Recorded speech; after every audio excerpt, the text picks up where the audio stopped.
misy fotoantsika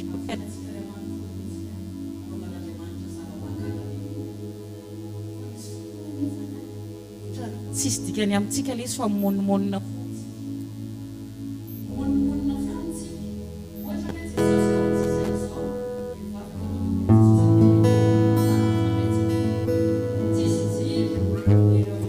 monimonina indray hoe tsisy rano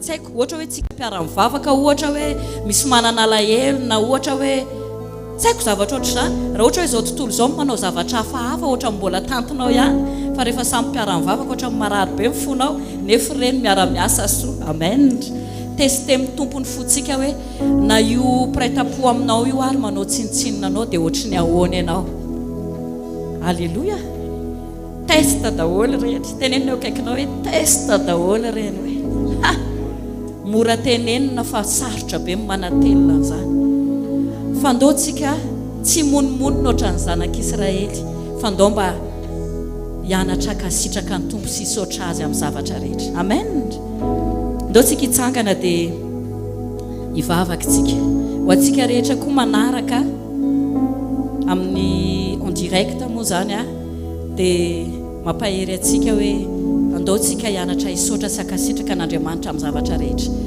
misy rahavavy zao vao tonga tao amiko androany maraina hoe nandritry ny alina ozy izy feno rano ny tranonay ampiakarina daholo ny entana fotaka ny itsahana mafy zany fa za miteny amintsika hoe andaotsika tsy monimonina fa andaotsika hisaotra ny tompona ao anatin'ny zavatra mafy ary alleloia andaotsika hivavaka dia hisaotra ny Jesosy tsika androany Jesosy eo misaotra betsaka anao zay marina tokoa hoe mahita zavatra imonomononana foana zay eo amin'ny fiainanay fandroany ianao nampianatra tompo mba hay akasitraka amin'ny zavatra rehetra tsy mety afa-po indraindray fa mitady zavatra foana Jesosy eo ianao no malala amin'ny mahatsara anay ianao no malala amin'ny mahatsara ny fiainanay tandroany zay dia hisaotra anao akasitraka anao anome voninahitra ny anaranao fa tsara ianao tsara ny fitondranao ny fiainanay Jesosy halleluja mankalaza anao zay dia manome voninahitra anao na mafy ary ny misaotra anao androany dia te hisaotra anao amin'ny fona rehetra Jesosy te akasitraka anao zay tompo satria matoa mitranga eo amin'ny fiainanay zany dia hitanao tsisy miafina aminao ny fiainanay miara-miasa asoa reny Jesosy eo ome fo mahay makasitraka anao zay amin'ny zavatra rehetra ome fo mahay mankalaza anao mahay manome voninahitra ny anaranao halleluja ny tsirairay avy reto rahalahy sy anabavy reto hatrany amin'ny ankizy kely hatrany amin'ny lehibe indrindra Jesosy ay hisaotra anao ay akasitraka anao mety misy fotoana mety tsy misy ny kahe mety tsy misy hoanina mety tsy misy jiro mety tsy misy ninona tompo fa te akasitraka anao fotsiny zay satria anao mahafantatra ny fiainanay ary ny fiainanay dia eo apela tananao tsy misy marombaka ozy izy ianao mikarakaranay ianao na tsy hitanay mivantana ary zany na tsy araka leritreretinay dia fantatra efa mikarakara ny fiainanay ianao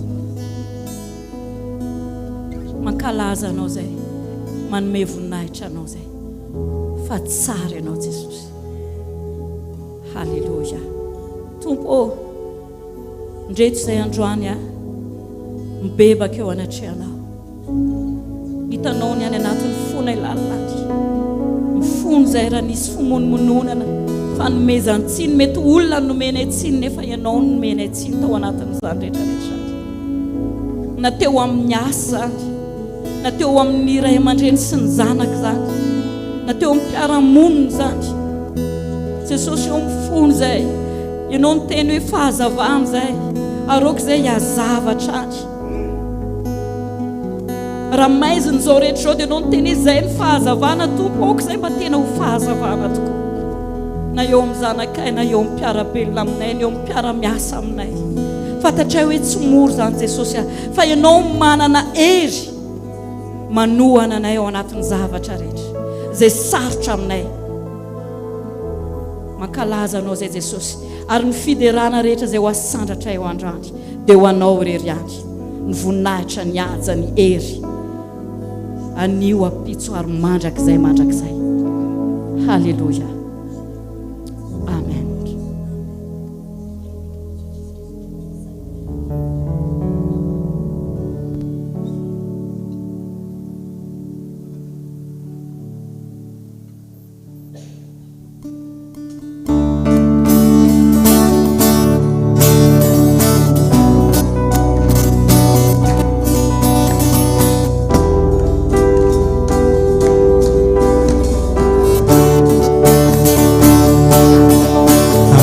Sana nyanarana, akala sana niyerina, ifurina ichau manera nanita, sore chizau samyan janjanau, marita famunzena niyeri nyanarana, akala sana nyanarana. Ankala sana niyerina nivunina ichau manera nanitan Sorechi zao samyanjanjanao Naita famunzena nuyeri nyandaranao Mejikau deraina nyandaranao Mejikakala sani zotutuluizao Layanarano makakiji Fifalini tanirechana Medika udenana nyanarandao Medika kalasani zotutuluizao Layanarano makakiji Fifalini tanirechana Donatsika teksan androany Mbola miteranao ihany zay Jesosy androany mananatra fideranao anao. Alleluia, misotranao Jesosy. Ankalazanay, ankalazana ny anaranao, ankalazana ny herinao, ny voninay itrao manerana ny tany, zao rehetra izao zay miandrandranao.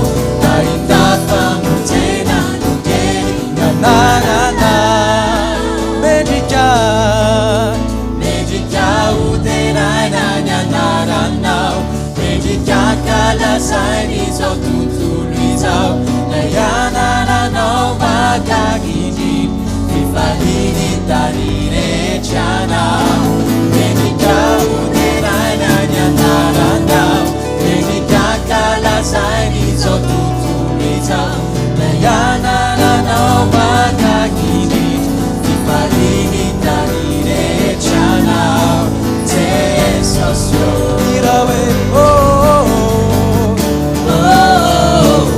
oh oh Jesus imaere nana oh oh Jesus imaere nana oh oh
mifaly miobia te afatanana mira fiderana asandrato mafifero mifaly Låt oss inte fara om på Android.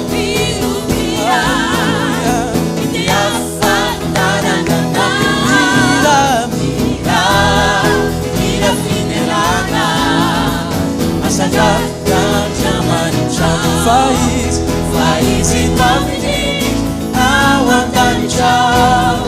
Levantar e panzar, e salto tudo e sal. Uma furina e já se fidelana.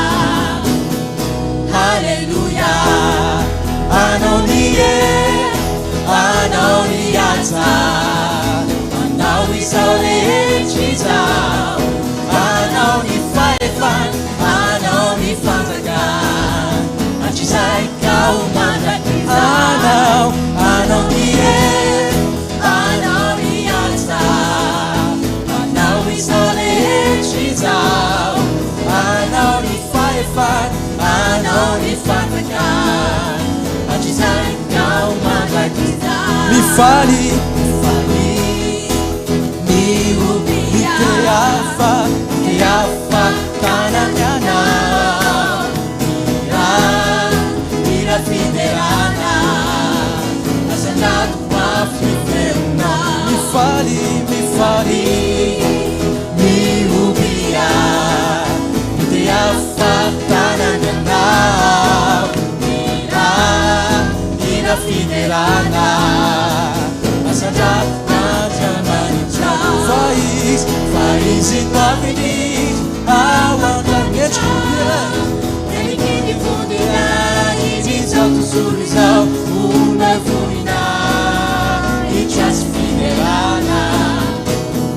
Aleluia, Anonie, Anoniata, Anau Isaure Chizal, Anoni Faifan, Anoni Fantagan, Achizai Kaumanda Kizal, Anonie, Anoniata, Anau Isaure Chizal, Anoni Faifan, Anoni Fantagan, Achizai Iroyan, Anonie, Anonie, Anoniata, Anoirerian.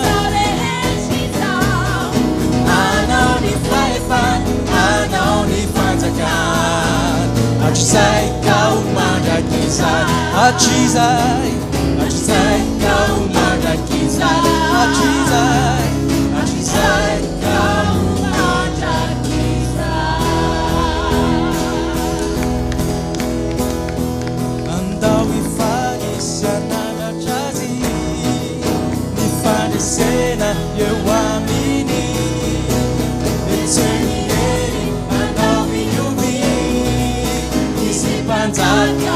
Panzaka, do i fare sanana jazi, mi fare cena eu amini, eternity andau i lubi, mi si panzaka, manja kizai, manja kizai, manja kizai. Manja kizai, fifalina fiaina, fifalina ni fiaina na, refaia ni tudo, idias vinaraina na seda isai mantu, isbitu vaso antuka, simba mamitaka.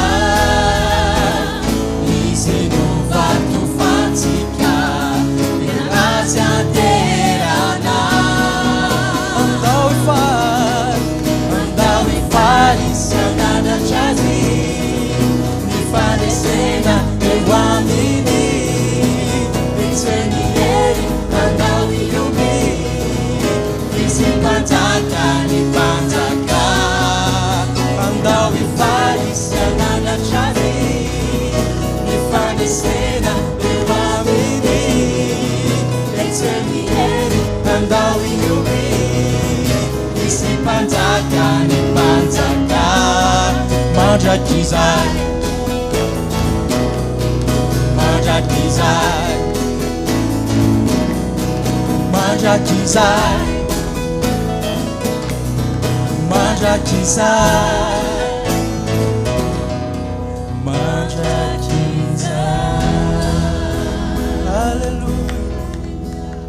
Sotranao Jesosy sotranao tompo fa fantatray fa miaina amin'ny famindraponao zay isan'andro isan'andro Jesosy tsy tonga teto zay Jesosy raha mbola tsy teo famindraponao dia zao zay dia mbola hitelanao any amin'izany Jesosy. Alleluia.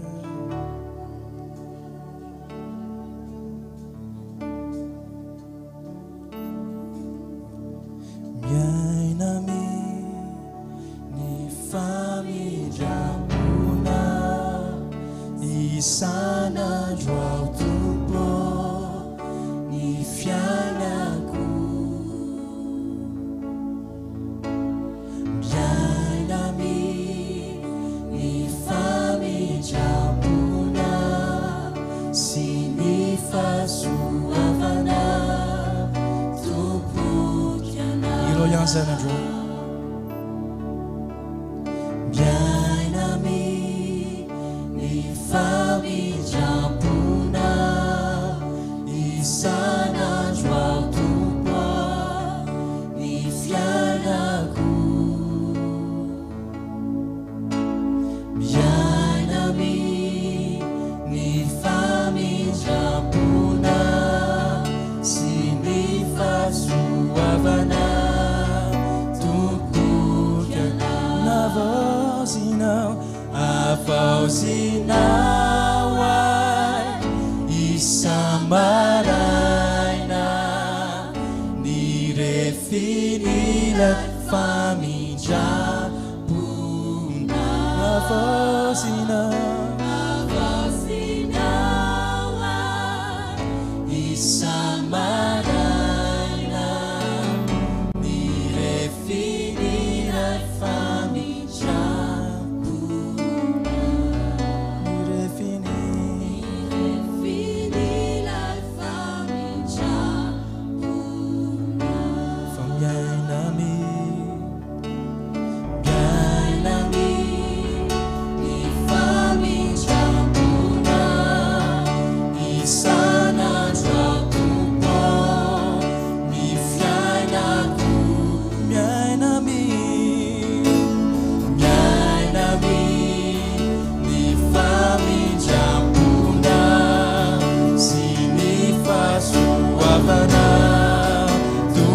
Averana zanandroany fa miainami ny famindrapona isan'andro ao tompo ny fiainako miainami ny famindrapona sy ny fahasoavana Don fiangonana rehetra androany avauzinao ai isamaraina nirefinile famindrapona avauzinao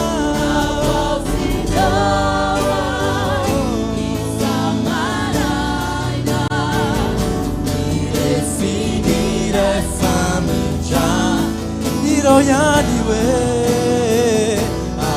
avauzinao ai isamaraina nirefinile famindrapona avauzinao ai isamaraina nirefinile avelhan'androany avauzinao tesoro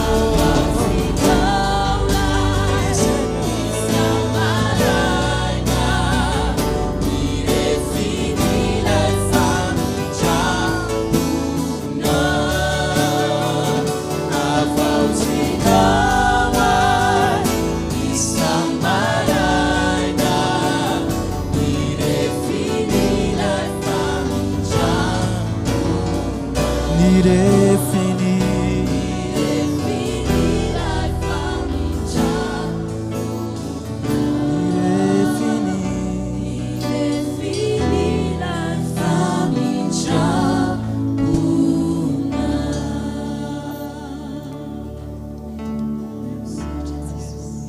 fahasoavana tokoa zany tompo fa tena fahasoavana lehibe Jesosy ny anananay Jesosy manana anao manana ny fahasoavanao Jesosy sy mbola manavaonay isan'andro Jesosy. Alleluia alleluia sotro anao Jesosy manandratra anao zay raiso ny fiderananay tompo. Oui Seigneur Tumpo ni yerina miyochiza rechiza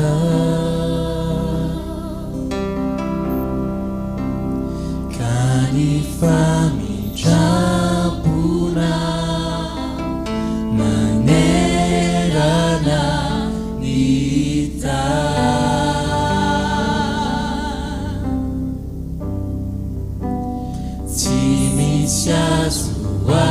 Suarina minifa sarana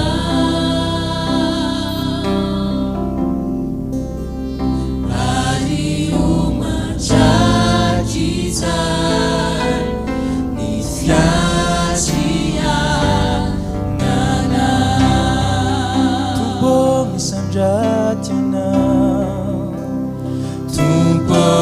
Sanjatami ni afiji jana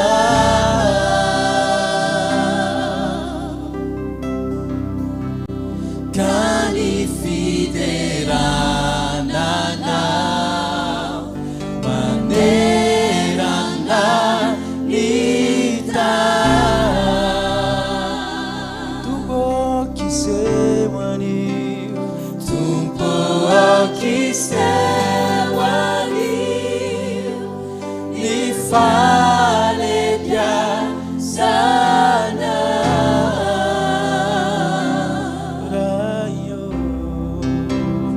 kanivunina icha amen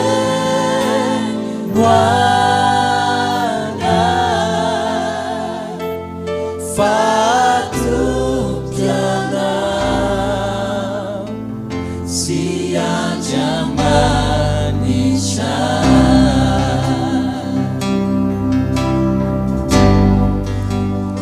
tumbuoni yerina miyochiza lechiza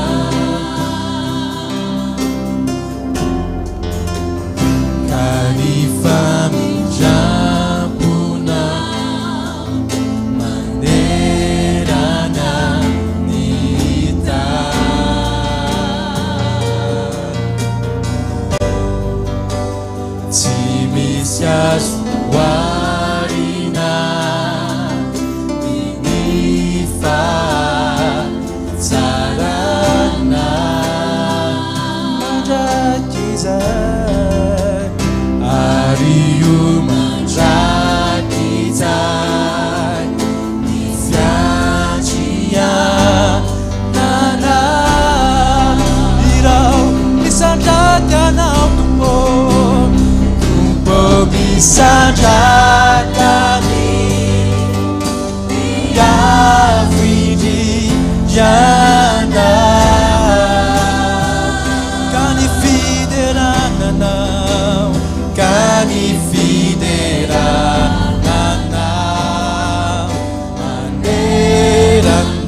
siya jaman iroyaniwe kumboni sajatana sajatani biafriji jana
Nous peut proclamer ton condé,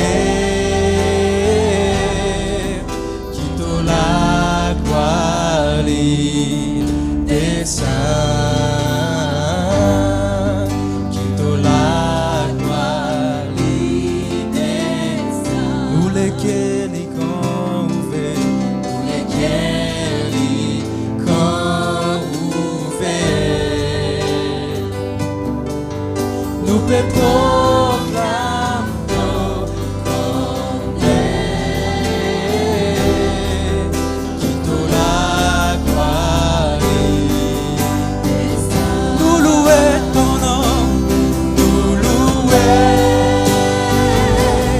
ton nom, nous adorons ton nom, nous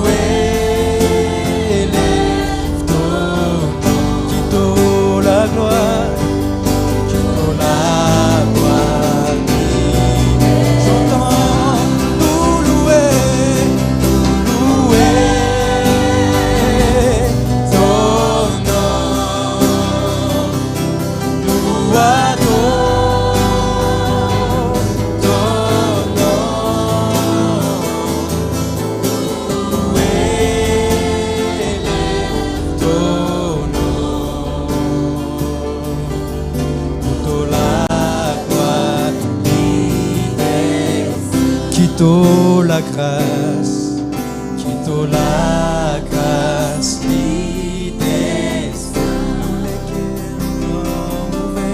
nous les guéris comme ouvert,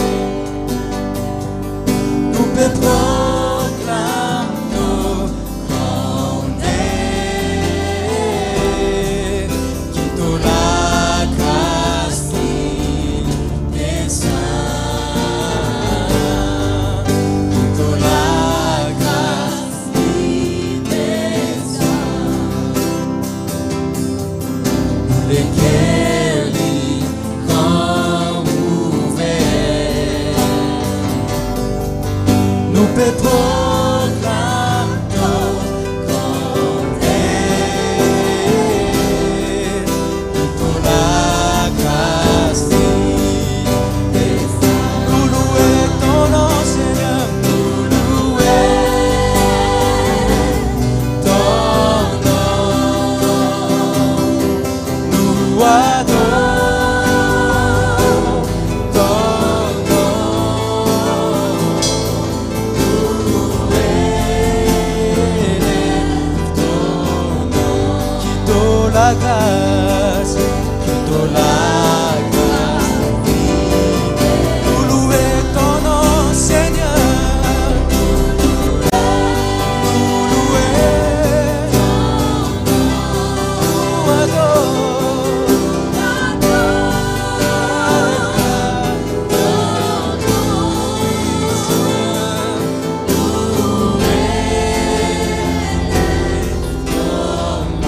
Quito la grâce, quito la grâce,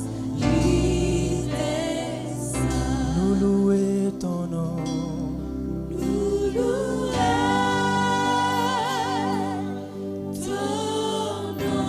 littéralement, Seigneur.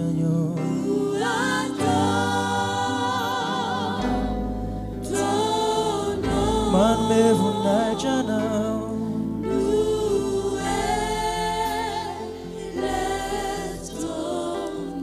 quito la gloire,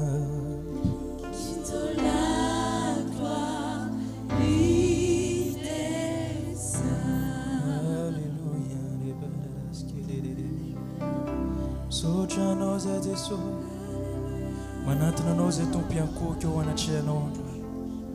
Ametraka ny aminay manontolo Jesosy eo am-pelantananao Jesosy. Tsy mahavita n'ino zay Jesosy raha tsy teo ianao, raha tsy teo ianao Jesosy ny tantananay. Tsy mahefy n'inona tsisy dikany ny fahaizanay, ny fanananay. Trakefanay Jesosy. Fenao ihany Jesosy ny tantananay.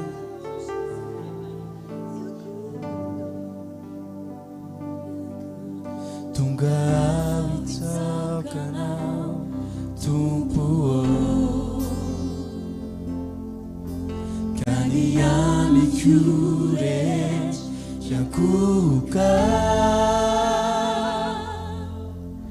fa ianao no avy ny foko, ianao no avy tomboko, tsy misy azo arina minao.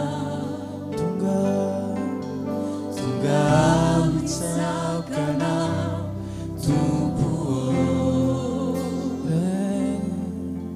fa ny amiko rehetra iakoka,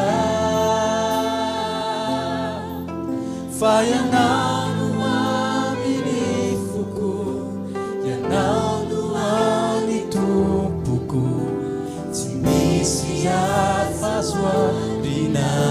Ireo ihany zany androany. Tonga aho hitsaoka anao Tompo, ny amiko rehetra, na ny amiko rehetra iakoka, fa nao ianao ihany.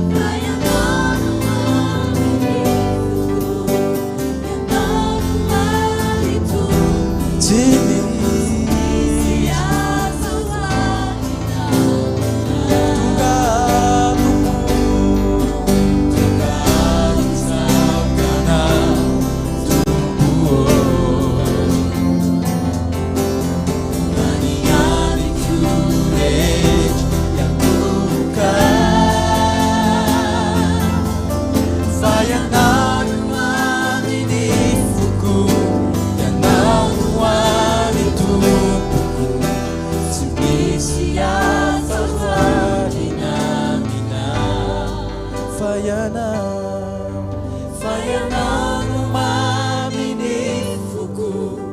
Yanaloany tompoko tsy misy asa hoarinamina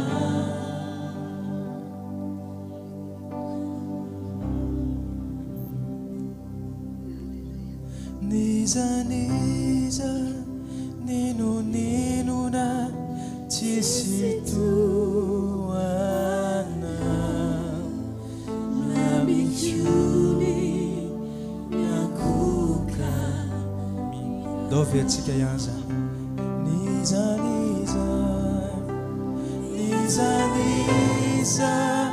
ninona tsisy toana Mamikyony Mamikyony miakoka Mamikyony miakoka mina Tonga miakoka mina ao Jeso faly ambiny fanatrehanao Niza ninona tsisy toana Mamikyony miakoka mina Niza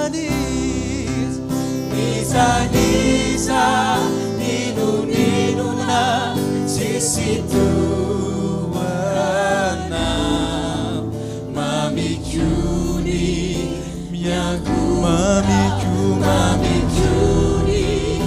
miakoka Mamikyony miakoka Iroya Tonga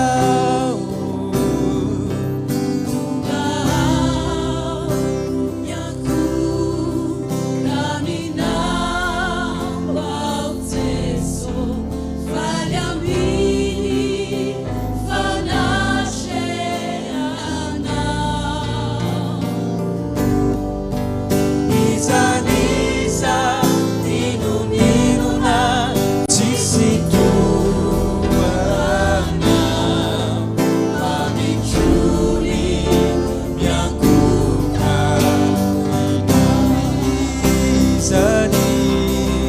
Niza ninona tsisy toana Mamikyony miakoka Mamikyony miakoka Niza ninona tsisy toana Mamikyony miakoka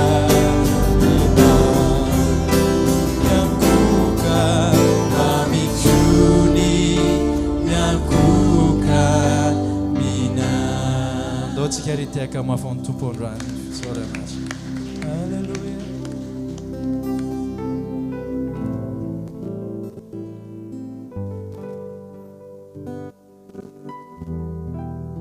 Alleluia. Raha eo makasitraka feno anao izahay sotrany amin'ny fanatrehanao satria tonga eto izay tompo amin'ity maraina ity tonga nome voninahitra anao tonga hitady anao ianao le Andriamanitra iray izay tompony fahefana sy ny hery rehetra izay mahita ny fona tsiraray avy tena mangetaheta ary mikatsaka mafy anao tompo vaninandro koa zao tompo izay miantso anay tsiraray avy ianao mba tena hitady anao amin'ny fona rehetrarehetra ianao le Andriamanitra iray izay mandinika ny vosy mamantatra ny fonay ary fantatray fa raha tonga eto amin'ity toerana ity izay androany dia manakambara aminay ianao, dia ampahery anay ianao, te hiteny aminay ianao.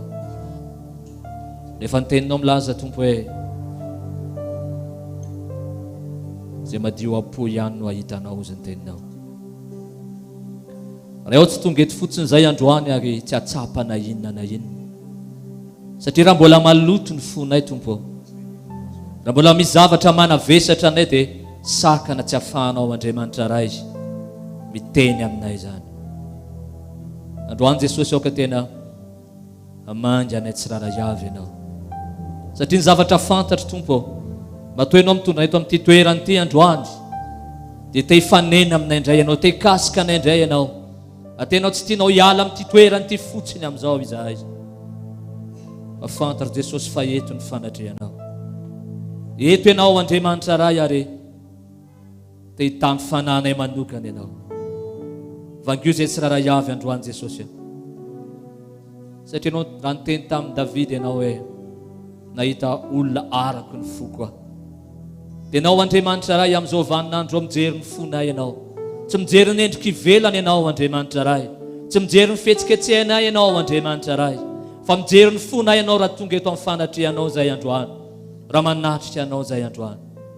Tompo aza vely zay Jesosy hijery ny mety ivelany fotsiny, fa tena andinika ny aminay tsiraray avy amantatra dia ny olalina ny fonay Jesosy, fa tahako tompo raha misy zavatra mbola mampahory anao any anatina ihany, fa na inona ataona eto Andriamanitra, na anao fanatitra zay androany, na inona ataona eto Andriamanitra ray, fa rehefa ny fonay mbola maloto Andriamanitra, mbola misy zavatra tsy araka ny sitraponao, dia tsy afaka ny ahitanao izahay, tsy afaka tsapa ny kasikao izahay. Aza vela Jesosy, ho diso anjarany amin'ny fanatrehanao zay tsiraray avy androany, foka ny fananao tena hetsika manokana eto amin'ny tsy maraina ty, amangy dia hikasika ny tsiraray avy eto ny fananao, andresy lahatra ny anatina ihany, satria fantatra tompo fa misy fitahim-panagoavana tianao entinao anay androany, na ny teninao zay ho ampitanao aminay amin'ity fotoana androany ity, ny fanompona zay ho tanterana eto amin'ity toerana ity. Alleluia. Saotra Jesosy. Alleluia. Te feo ny foko anao mba ho zavatra rehetra ho ahy ianao.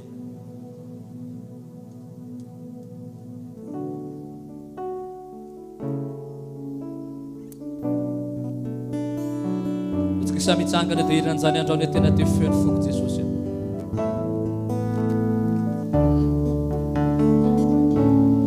Te feo ny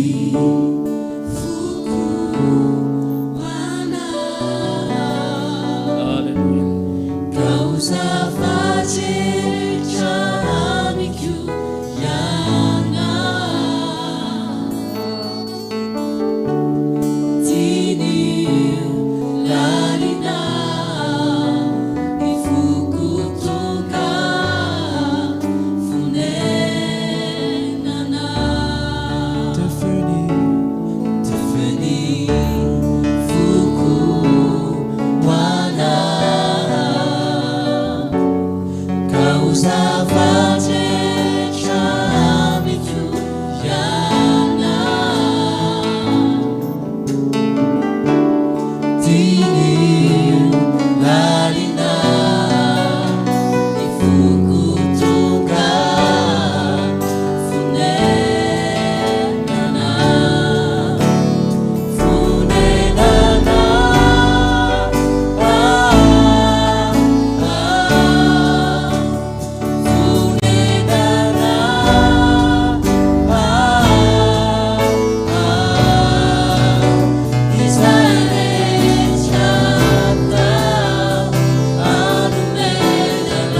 toerantsika.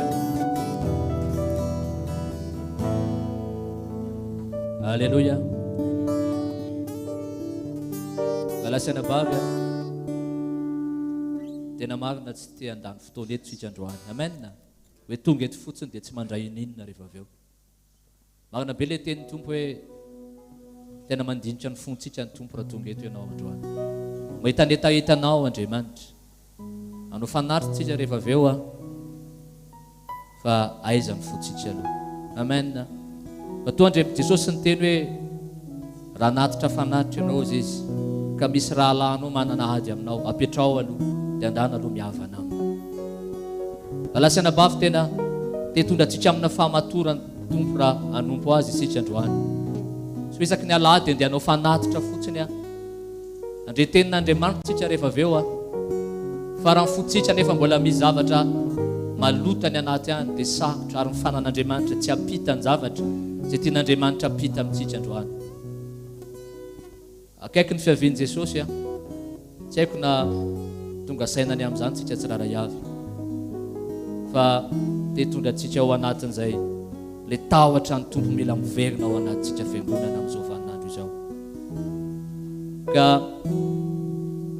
ny zavatra rehetrarehetra izay ataontsika eto anatrehan'Andriamanitra dia ny fotsika aloha jeren'Andriamanitra voalohany. Ny fotsika ary matoa Andriamanitra ny teny hoe nahita olona araky ny foko i Davida teneniny tamin'izay fotoan'izay. Tsy nijery an'ireo rahalany izay mety ranjanana be izy na mety hoe matanjaka be izy fa le fota ao anatiny tao. Na idera azy isika nefa ny fotsika mety mbola maloto eo anatrehan'Andriamanitra. Toy izay hoe mety reraky tsika nanga tanana anao ny zavatra rehetrarehetra mety mouvement rehetrarehetra fa tena androany tompo atao vita ny tompo ny fonao. Amen. Isaky ny tonga eto amin'ny fanatrehan'Andriamanitra ianao atao vita ny tompo ny fonao sy ny fiakanjonao tsy izay ny zava-dehibe amin'Andriamanitra fa le fonao eo anatrehan'Andriamanitra ho tritriarina eo anatrehan'Andriamanitra ho ny teny tompo hoe ny fo tokotoko sy mangorakoraka tsy ataony tsinitsiny zany. Galasaina bavy za manokana tena te ahita ny tompo amin'ity fotoana androany ity. Andriamanitra miteny amiko, Andriamanitra manambara ny sitrapony amiko satria ity fotoana androany ity tsy verina fa androany dia androany ihany. Ny androany 9 novembre dia androany ihany, ny alady 9 novembre dia mbola misy fotoana ho avy manaraka indray. Fa galasaina bavy amin'ity tena anomana ny amintsika taray avy satria anatin'ny adin-droa sasany na adin-droa dia afaka manao zavatra eo amin'ny fiainanao Andriamanitra, afaka miteny aminao Andriamanitra, afaka manangana ny fiainanao Andriamanitra, afaka mitondra fiadanana ao anao Andriamanitra, fitsahagana ao anao Andriamanitra. Fa misy fotoana misy zavatra manakana an'Andriamanitra izay tsy afaka hiasa eo amin'ny fiainanao. Dia tsika hiomana anao mifanatitra amin'ity maraina ity ao anatin'ny fo izay tena fantatra hoe madio ao anatrehan'Andriamanitra.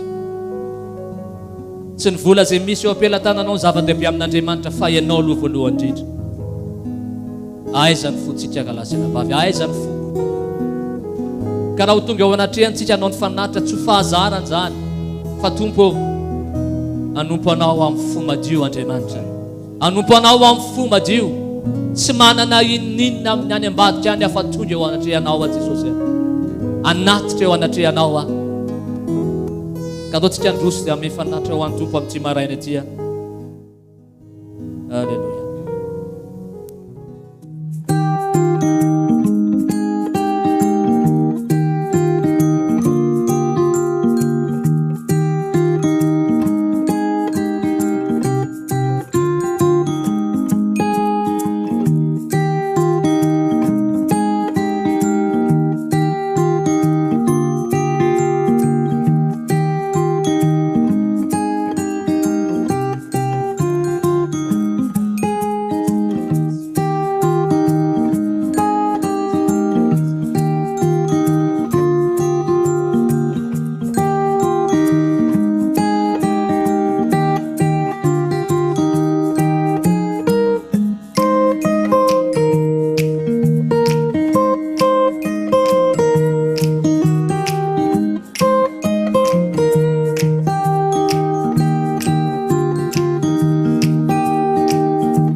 antsika dia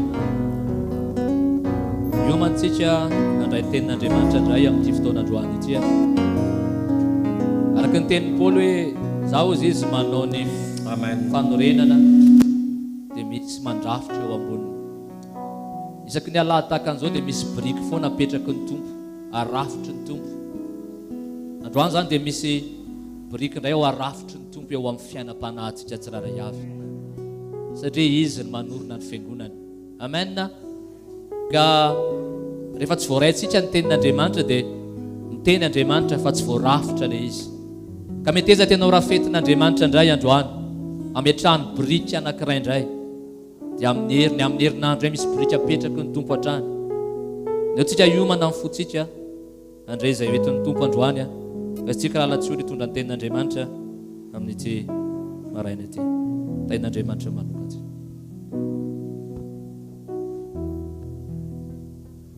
Halleluja tsara ny tompo misy an'le iraniraitsika teo hoe niza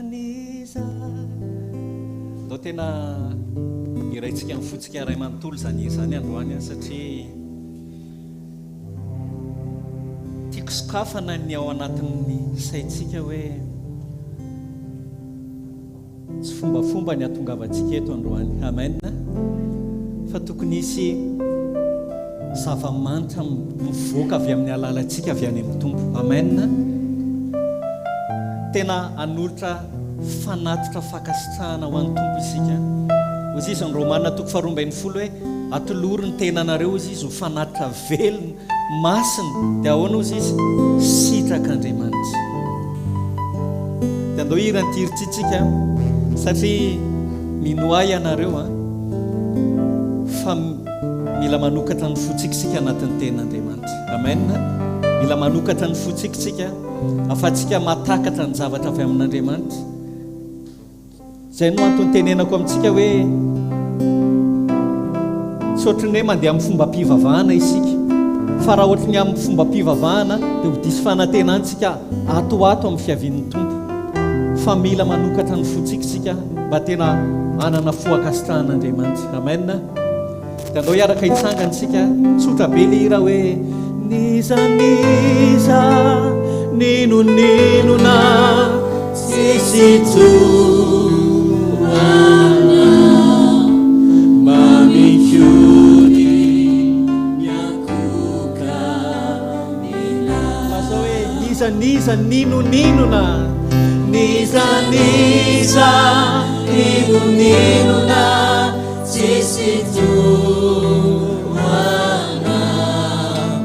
mamikony miakoka mina tunga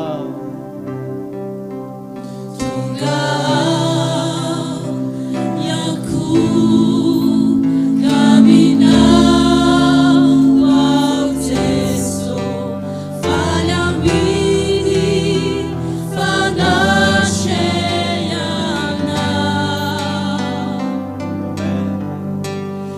niza ninona sisi tuwana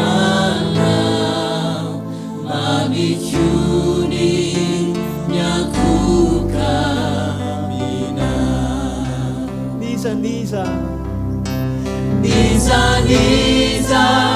ninona sisi tuwana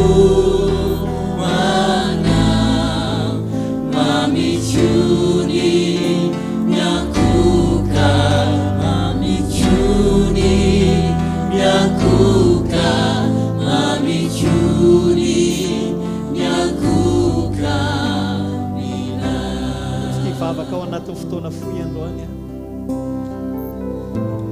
tena aza mijeriny ao akaikinao akory fa teneny fanahinao satria ny fanahinao eo anatrehan'ny tompo ankehitriny ny zava-dehibe tsy ny présence antsika eto raha lasianabavy tsy ny fanatrehantsika eto fa dia ny eto tany isika dia efa omeny tompo fahasoavana ijoro eo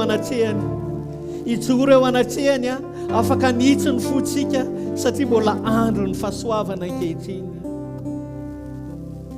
halleluja manokatra ny fonay ho anao zay tompo eo anatrehany teninao azavela izy fanoherana ty amponay fa aoka tompo tena ho tanylonaka ny fonay aniriny teninao ary aoka ho fantatry ny olona Andriamanitra fa tsy olombelona no miteny fa enao no te ametraka ny teny any am-pony tsiraray avy enao no te anazava ny fon'ny olona tsiraray avy tsy olombelona satria raha ny olombelona dia zava-poana eo anatrehanao fa ny teninao teninao ilay tsy mety levina mandrakizay hoy ianao naoka tompo tena norotoro ny fonay ankehitriny mamikony mankatoanao mamikony mankatoanao mamikony mankatoanao tompo nizaniza raha tena izy tokoa Andriamanitra raha izy tokoa ny tena ekentsika tenao ilaza nyzany tsika androany hoe mamiko ny mankatoanao nao irayntsika hoe nizaniza ninina tsisy toanao halleluia nizaniza ninoninona tsisy to raha ekenao itelaza hoe mamiko ny mankatoanao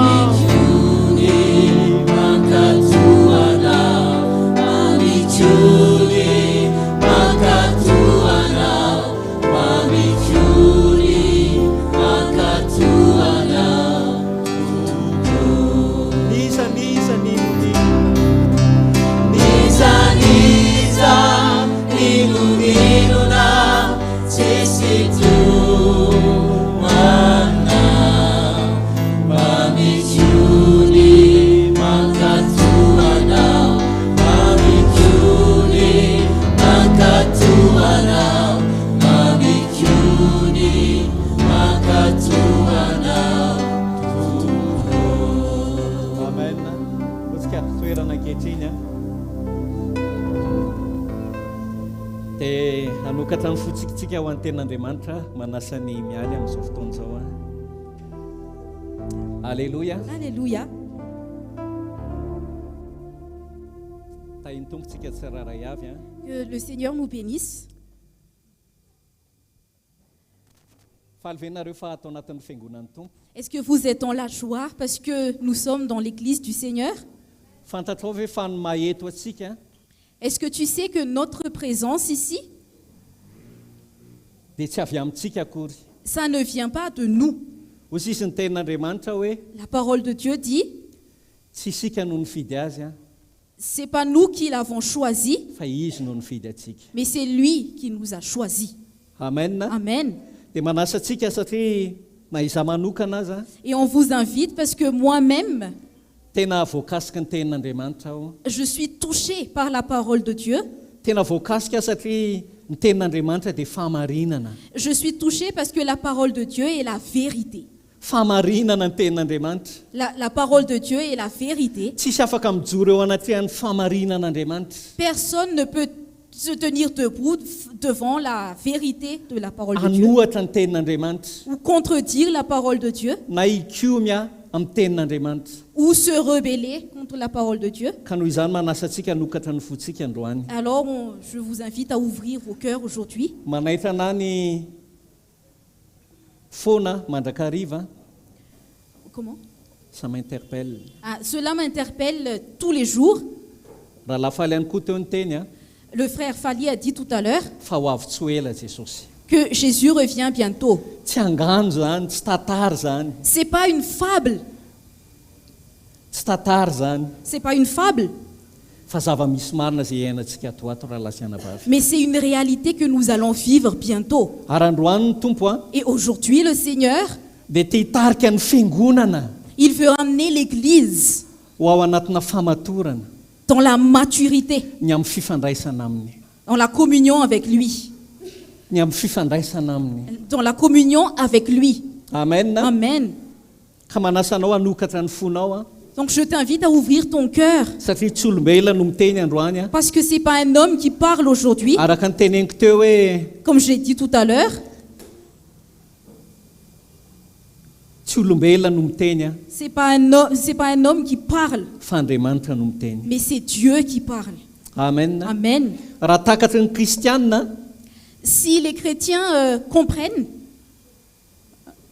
ny drafitr'Andriamanitra ankehitriny a, si les chrétiens comprennent le plan de Dieu d'aujourd'hui, raha takatry ny kristianina marina ny fahazavan'ny tenin'Andriamanitra, si les chrétiens comprennent la lumière de la parole de Dieu, dia tsy ohatry izao ny toe-panahy ny kristianina ankehitriny.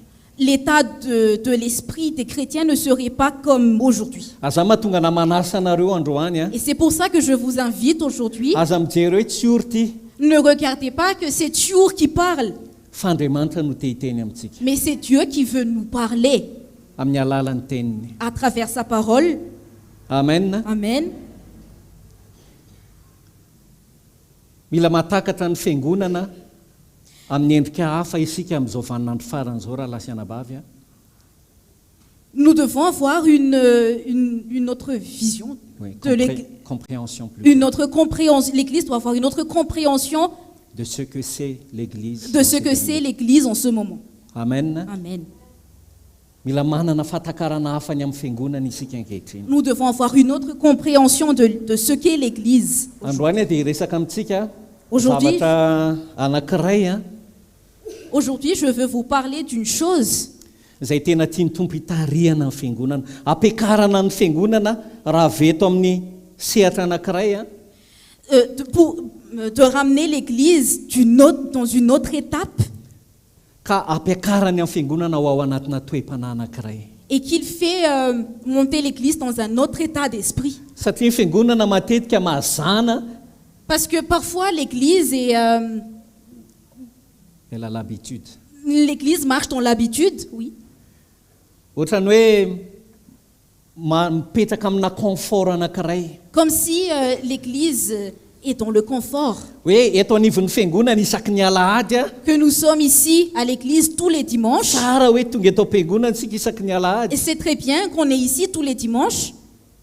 Manao fanatitra, On fait notre offrande. mideran'Andriamanitra, Nous louons le Dieu. kanefa Mais pourtant, fantaniana mipetraka dia zao hoe la question qui se pose est, ao anatin'ny sitrapon'Andriamanitra ve isika. est-ce que nous sommes dans la volonté de Dieu? Amen. Amen.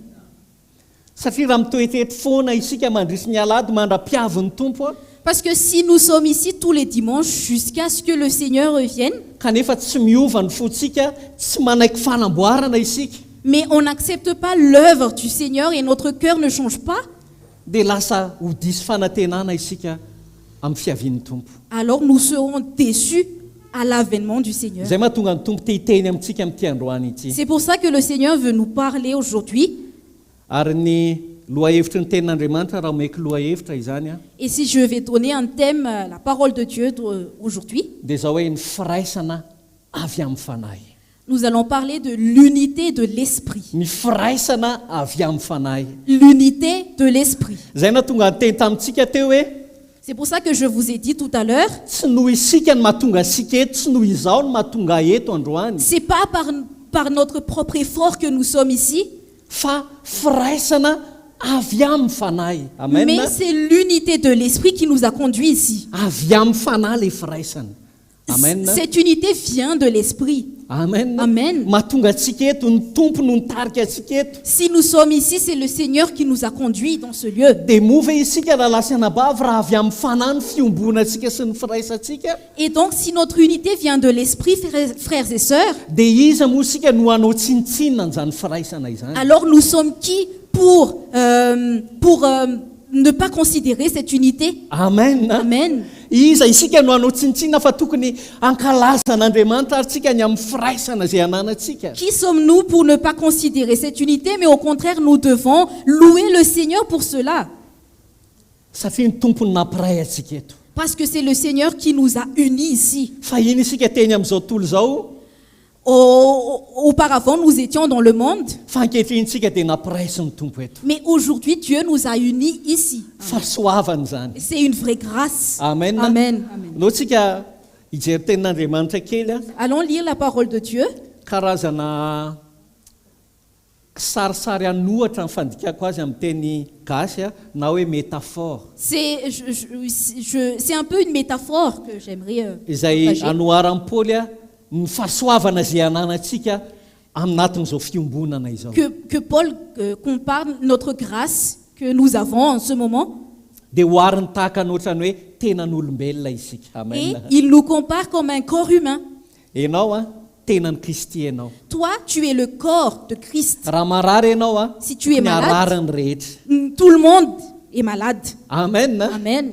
Azay no fatakarana tiany tompo tahaka antsika androany. Et c'est à cela que le Seigneur veut que nous comprenions. Fa raha azotsika zany raha lasaina bavy a, Si nous comprenons cela, frères et sœurs, isaky ny alahady isika tonga eto a, tsy ohatr'izao intsony. Miova mihitsy ny fatakarantsika ny amin'ny atao hoe fiangonana. tous les dimanches, nous ne serons pas dans cet état et notre compréhension de ce qu'est l'Église va changer. Azay mahatonga ny tompo te haneho amintsika ny fahasoavana ananantsika nampiraisy ny fanahy tao anatin'izay firaisana izay. Et c'est pour cela que le Seigneur veut montrer cette grâce, que nous sommes dans cette unité de l'Esprit. Amen. Amen. Averika ny firaisana avy amin'ny fanahy. Je répète encore, c'est une unité de l'Esprit. Avy amin'ny fanahy fa tsy noho isika raha lasaina bavy. Ça vient de l'Esprit, mais pas de nous. Ny sasany avy any Anjanahary, ny sasany avy any Pefilo, ny sasany avy any amin'ny toerana rehetrarehetra. Il y en a qui viennent d'Anzanahar, d'autres d'un Péflou et d'autres qui viennent de Fankasian'ny Tontois. fanahy tany dia nampiraisiny teto. Amen. Mais le Saint-Esprit nous a tous touchés, il nous a conduits ici. Fahasoavany zany. Andao C'est tsika une te-haka ao grâce, amin'ny allons tompony applaudir amin'izany. le Seigneur pour cela. Alléluia. Alléluia. Korintianina voalohany toko faharoambin'ny folo. Nous allons lire dans 1 Corinthiens chapitre 12, Teny andininy a faharoambin'ny folo au verset 12. ka hatramin'ny fahafito amby roapolo eo mivakitsika zany. Vakiko Jusqu'au tsikelikely izy a, tsy ho maika mihitsy isika maka ny tenin'Andriamanitra ary manasa antsika tena raha manana baiboly dia sokafo ny baibolitsika ahafahan'ny tompo tena manazava ny apontsika. Eny a, Alors je vous invite vraiment à ouvrir votre Bible si vous avez une Bible avec vous. eny na any an-trano asika dia zahao dinio ireo tenin'Andriamanitra ireo, méditeo ireo tenin'Andriamanitra ireo. Même si nous sommes à la maison, je vous invite à méditer ces paroles de Dieu. Resantsika zany zao a dia hoe ny fahasoavana ananantsika ao anatin'izao firaisana izao. Nous allons donc parler là de la grâce que nous avons, notre grâce de faire partie de cette unité. Dia ndao vakitsika ny tenin'Andriamanitra. Korintiana voalohany toko roambin'ny folo andininy faharoambin'ny folo. Fa tahaka ny tena iray ihany a, anefa maro ny momba ny tena, ary ireo rehetra momba ny tena ireo na dia maro aza dia tena iray ihany dia tahaka izany koa Kristy. Fa ny fanahy iray ihany, fa fanahy iray ihany nanaovana batisantsika rehetra ho tena iray, na jiosy na jentilisa na andevo na tsy andevo, ary isika rehetra dia efa nampisotroana ny fanahy iray. 1 Corinthiens chapitre 12 au verset 12. Car comme le corps est un et a plusieurs membres, et comme tous les membres du corps, malgré leur nombre, ne forment qu'un seul corps, ainsi en est-il de Christ. Nous avons tous en effet été baptisés dans un seul esprit pour former un seul corps, soit juif, soit grec, soit esclave, soit libre, et nous avons tous été abreuvés d'un seul esprit. Fanahy iray ihany ny sotrotsika. Amen. Nous avons tous été abreuvés d'un seul esprit. Raha marary ny anankiray dia marary ny rehetrarehetra. S'il y en a un qui tombe malade, tout le monde est malade. Amen. Amen. Andininy faefatra ambin'ny folo ka hatreo amin'ny fafito ambin'ny folo ny vakiko. Nefa ny momba ny tena tsy iray fa maro. Raha ny tongotra anao hoe satria tsy tana anao dia tsy mba momba ny tena amin'izany dia tsy momba ny tena va izy. Ary raha ny sofina anao hoe satria tsy maso aho tsy mba momba ny tena koa amin'izany a dia tsy momba ny tena va izy. Raha maso avokoa ny tena rehetra, aiza ary izay fandrenesana, raha fandrenesana avokoa aiza ary izay fanombolana. Amen. Au verset 14 jusqu'au 17. Ainsi le corps n'est pas un seul membre, mais il est formé de plusieurs membres. Si le pied disait, parce que je ne suis pas une main, je ne suis pas du corps, ne serait-il pas du corps pour cela? Et si l'oreille disait, parce que je ne suis pas un œil, je ne suis pas du corps, ne serait-elle pas du corps pour cela? Si tout le corps était œil, où serait l'ouïe? Et s'il était tout ouïe, où serait l'odorat? Andiny favalo ambin'ny folo ka hatramin'ny fahadimy amby roapolo. Fa Andriamanitra efa nametaka izay rehetra momba ny tena samy eo amin'ny tena araka ny sitrapony. Raha izay rehetra momba ny tena no tonga iray monja, aiza intsony izay tena. Fa maro ny momba ny tena, nefa ny tena dia iray ihany. Ary ny maso tsy mahazo manao amin'ny tanana hoe tsy mila anao aho, ary indray ny loha tsy mahazo manao amin'ny tongotra hoe tsy mila anareo aho, fa maika ilayntsika aza ny momba ny tena izay atao malemilemy kokoa noho ny sasany, ary ny momba ny tena izay ho ataontsika kely voninahitra kokoa dia tafitsika voninahitra bebe kokoa, ary izay tsy misy aza ny momba ny tenantsika no ajaintsika kokoa, fa tsy mila izany ny efa misy aja raha teo amin'ny momba ny tenantsika, fa tamin'ny nanamboaran'Andriamanitra ny tena dia izay kely voninahitra no nomeny voninahitra bebe kokoa, mba tsy hisy fisarahana eo amin'ny tena, fa mba hifampiahy ny momba ny tena rehetra. Amen.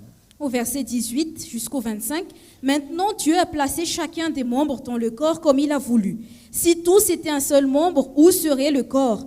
Maintenant, tant qu'il y a plusieurs membres et un seul corps, l'œil ne peut pas dire à la main « je n'ai pas besoin de toi », ni la tête dire aux pieds « je n'ai pas besoin de vous ».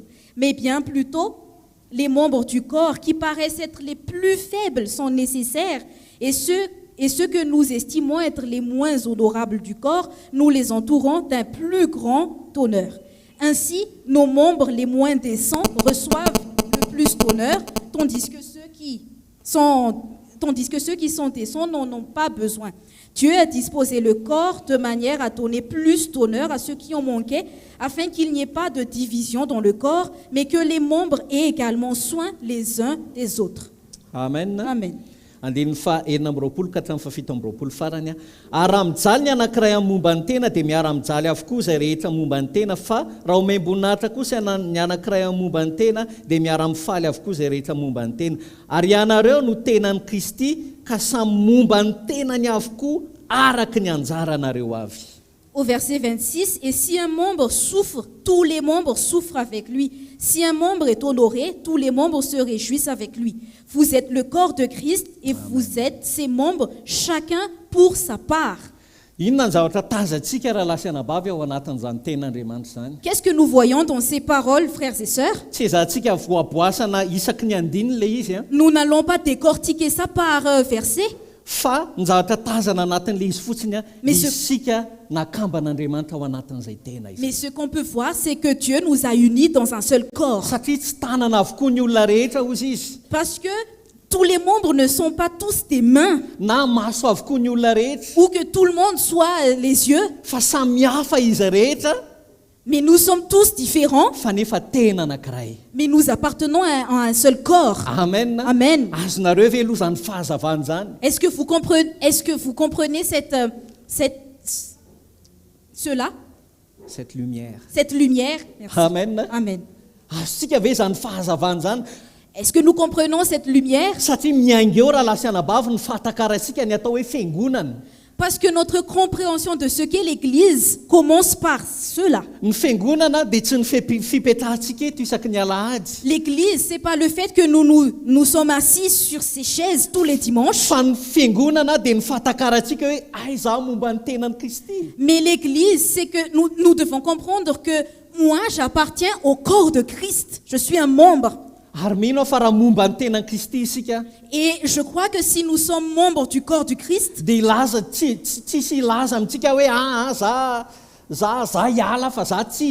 personne ne va dire « Ah non, je vais partir parce que je ne suis pas un membre ». Tu seras déçu si c'est à cela que tu viens ici. La raison pour laquelle peut-être que tu viens à l'église tous les dimanches,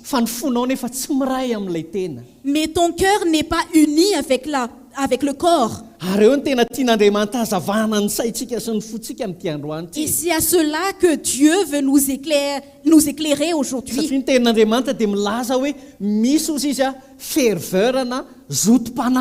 Parce que la parole de Dieu dit qu'il y a une ferveur, un zèle, mila ananantsika ao anatin'izany tenany Kristy izany. que nous devons avoir dans ce corps de Christ. Dia ny ampandrosony izany tena izany. Amen. Oui, c'est pour faire avancer ce corps. Ka mino aho fa tsy ho tena naratsana izay maty isika. Et donc, j'espère que nous ne sommes pas membres inutiles. Amen.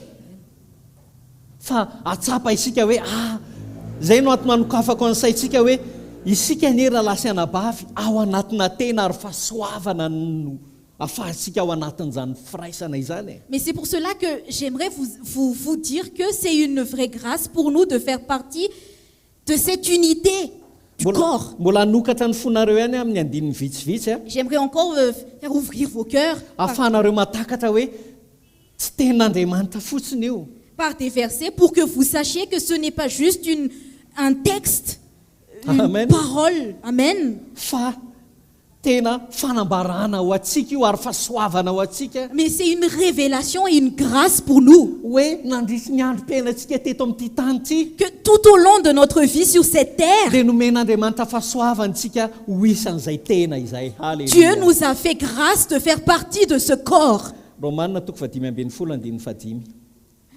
Romains chapitre 12. Romains chapitre 12 au verset 5. Romains chapitre 15 azafady. Oui. Romanina toko 5:10 azafady teny andininy 5. Alors, Romains, oh là là. Romains chapitre 15, verset 5. 5, merci. Fandriamanitra ny faharetana sy ny fiononana ny ampiray hevitra anareo araka ny Jesosy Kristy Jesosy. Que le Dieu de la persévérance et de la consolation vous donne d'avoir les mêmes sentiments les uns envers les autres selon Jésus-Christ. Ampiray hevitra anareo. Amen. Pour nous donner les mêmes sentiments. Raha napetrak'Andriamanitra tao amin'ilay tena zany tsika, Si Dieu nous a placés dans le corps, dia nataon'Andriamanitra isika mba hiray hevitra. Amen. donc nous sommes appelés à avoir les mêmes sentiments les uns envers les autres. Tsy ara-pihetsepo io raha lasa anabavy, Et c'est pas par émotion, frères et sœurs, fa tena miray hevitra ao anatin'ny fahamarinana. mais c'est d'avoir les mêmes sentiments dans la vérité. Dia jereo izy hoe ampiray hevitra anareo araka an Jesosy Kristy. Et il a dit les mêmes sentiments selon Jésus-Christ. Amin'ny misy dika teny amin'ny teny frantsay ozy izy hoe misy hoe selon Jésus-Christ, fa ozy hoe comme le veut Jésus-Christ. Alors, il y en a qui, dans la Bible, il y en a qui disent selon Jésus-Christ, mais il y a une autre version qui dit, comment? Comme le veut. Comme le veut Jésus-Christ. Araka ny itiavan'i Jesosy Kristy itsiny izay firaisan'izay zany. Comme le veut Jésus-Christ, selon Jésus-Christ, qu'il y ait cette unité. Amen. Amen. Sitraky Jesosy zany no iraisantsika hevitra ao anatin'io tena io. C'est la volonté de Jésus que nous ayons les mêmes sentiments dans ce corps. Tena miezaka mihitsy mandeha miadana mba tena ho azontsika ilay fahazavana ary mivavaka ao.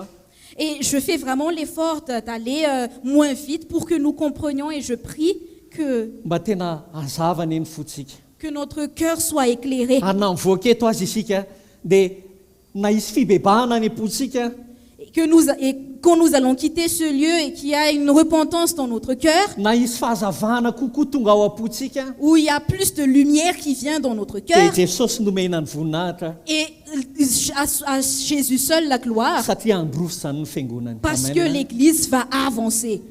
Amen. Ampiray hevitra anareo araka arak'izay sitraky Jesosy Kristy. Les mêmes sentiments selon Jésus-Christ. Zany hoe sitrak'Andriamanitra zany iraisantsika ary mila takatsika fa tena fahasoavana no ahafahantsika tafita ao anatin'io tena io. Donc c'est la volonté de Dieu que nous ayons les mêmes sentiments, et c'est une grâce pour nous de faire partie de ce corps. Amen. Amen. Mahazo an'izany ve tsika rehetra? Est-ce que nous comprenons cela? Matakatra avokoa ve tsika hoe fahasoavana no ahafahantsika hoe lasa tafita ao anatin'ny fiangonan'Andriamanitra? Est-ce qu'on comprend que c'est par la grâce du Seigneur que nous puissons faire partie Amen. du corps de l'Église? Amen. Romanina toko 12, vadika kely ao ambadika eo fotsiny tsika. Romains chapitre 12 Andininy 10. au verset 10. Mifankatiava araka ny fifankatiavan'ny mpiralahy. Par amour fraternel, soyez pleins d'affection les uns pour les autres. mitary lalana amin'ny fanomezam-boninahitra. Par honneur usé de prévenance réciproque. Mifankatiava araka ny fifankatiavan'ny mpiralahy. Par amour fraternel, soyez pleins d'affection les uns pour les autres. Zany zany famporisihana omeny Paoly. C'est à cela que Paul nous exhorte.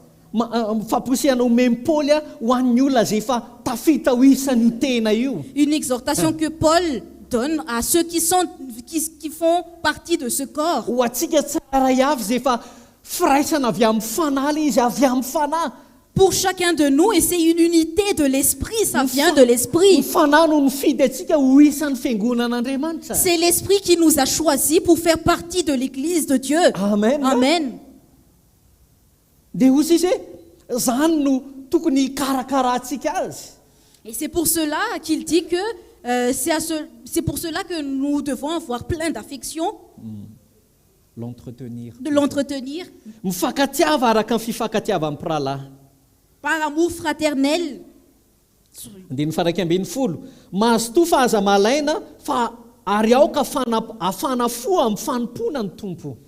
Au verset 11, ayez du zèle et non de la paresse. Soyez fervents d'esprit, servez le Seigneur. Aoka hozy izy afana fo amin'ny fanompona ny tompo. Il a dit, ayez du zèle et soyez fervents. Ao anatin'ny Servez le tena io Seigneur. aokatsika tena afana fo amin'ny tompo. Alléluia. Dans ce corps, que nous soyons zélés pour le Seigneur. Tsy afana-po amin'ny fihetsem-po a. C'est pas un zèle émotionnel. Hoe tonga dia dioviko daholo zany ty trano ty manomboka androany. Comme si je vais nettoyer cette salle à partir d'aujourd'hui. Na hoe inona no atao mba ho akasitrahan'Andriamanitra. Ou bien, qu'est-ce qu'il faut faire pour que Dieu m'accepte? Amen. Amen. Fa zotom-poa ho an'ny fampandrosoana ny tenan'i Kristy raha fantatrao aloha hoe ny fanahy no nametraka anao, ny tompo no nifidy anao. Mais c'est un zèle pour faire avancer le corps du Christ si tu sais que c'est l'esprit qui t'a placé là, Amen. Amen. Ao anatin'io tena io. dans ce corps.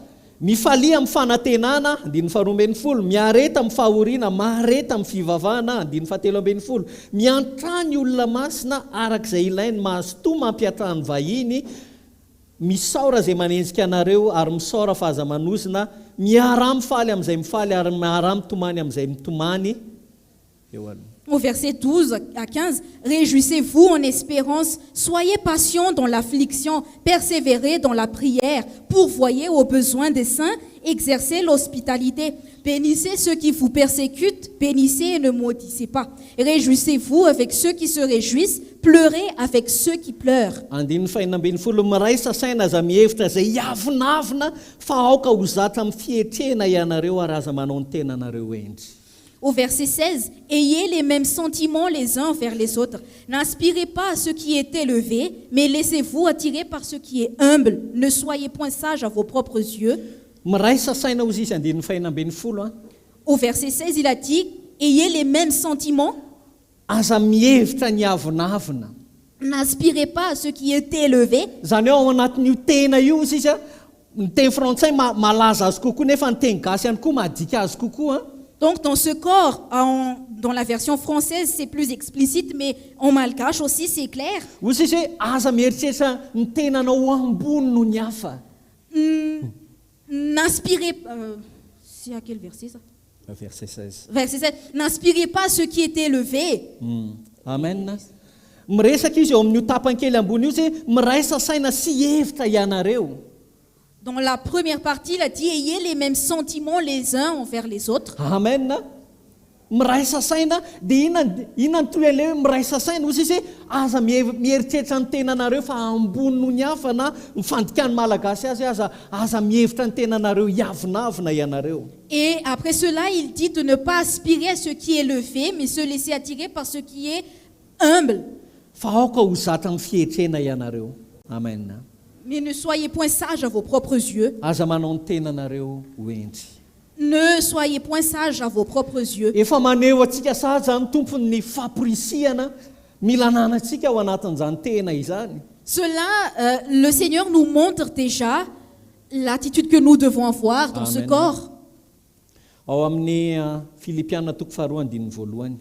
Nous allons lire dans Philippiens chapitre 2, verset 1. 1er. Koa raha misy famporisiana ao amin'ny Kristy, raha misy fampiononana avy amin'ny fitiavana, raha misy firaisana avy amin'ny fanahy, raha misy famindrapo sy fiantsana, dia tanterao aza ny fifaliako izy Paoly mba hiraisanareo saina, miray fitiavana, miray fo ary miray hevitra. Si donc il y a quelque consolation en Christ, s'il y a quelque soulagement dans l'amour, s'il y a quelque communion d'esprit, et s'il y a quelque compassion et quelque miséricorde, rendez ma joie parfaite, ayant un même sentiment, un même amour, une même âme, une même pensée. Tsy manao na inona amin'ny fifampiandanina na mandrany tena foana fa amin'ny fanetretena dia aoka samy hanao nama no mihoatra noho ny tenany ary aza mihevitra ny azy ihany fa samy ny namany koa. Au verset 3, ne faites rien par esprit de parti ou par vaine gloire, mais que l'humilité vous fasse regarder les autres comme étant au-dessus de vous-même. Que chacun de vous, au lieu de considérer ses propres intérêts, considère aussi ceux des autres. Efa ho avy ny tompo raha lasianabavy. Le Seigneur arrive bientôt, frères et sœurs. Revient Napetraka ny bientôt. tompontsika noho ny fahasoavany ao anatin'izao tena izao, ao anatin'izao fiangonana, zao firaisan'izao. Si le Seigneur nous a placés dans ce corps par sa grâce et par son esprit, Dia manome toromarika atsika ny apôstôly Paoly ny tenin'Andriamanitra. et l'apôtre Paul nous donne une directive, une instruction dans la parole de Dieu, Ny fitondran-tena mila ananantsika ao anatin'io tena io. l'attitude que nous devons avoir dans ce corps. Amen. Amen. Tsy manao na inona andininy fahatelo amin'ny fifampiandanina na mandrany tena foana fa amin'ny fanetretena dia aoka samy hanao namany no mihoatra ny tenany avy. Au verset 3, ne faites rien par esprit de parti ou par vaine gloire, mais que l'humilité vous fasse regarder les autres comme étant au-dessus de vous-même. Tao amin'ny Romanina teo izy dia niresaka momba ny hoe fitiavan'ny mpiralahy. Dans Romains, il a parlé de l'amour fraternel. Tena misy ve izay fitiavan'ny mpiralahy zay eo anivon'ny fiangonana tahaka izao? Est-ce que l'amour fraternel existe vraiment au sein de l'Église comme ça? Azay mila Aussi. andiniantsika ny tenantsika raha lasianabavy. Et c'est pour cela que nous devons nous examiner, frères et sœurs. Satria tsy afaka mitohy isika ka. Parce qu'on ne peut pas continuer, frères et sœurs.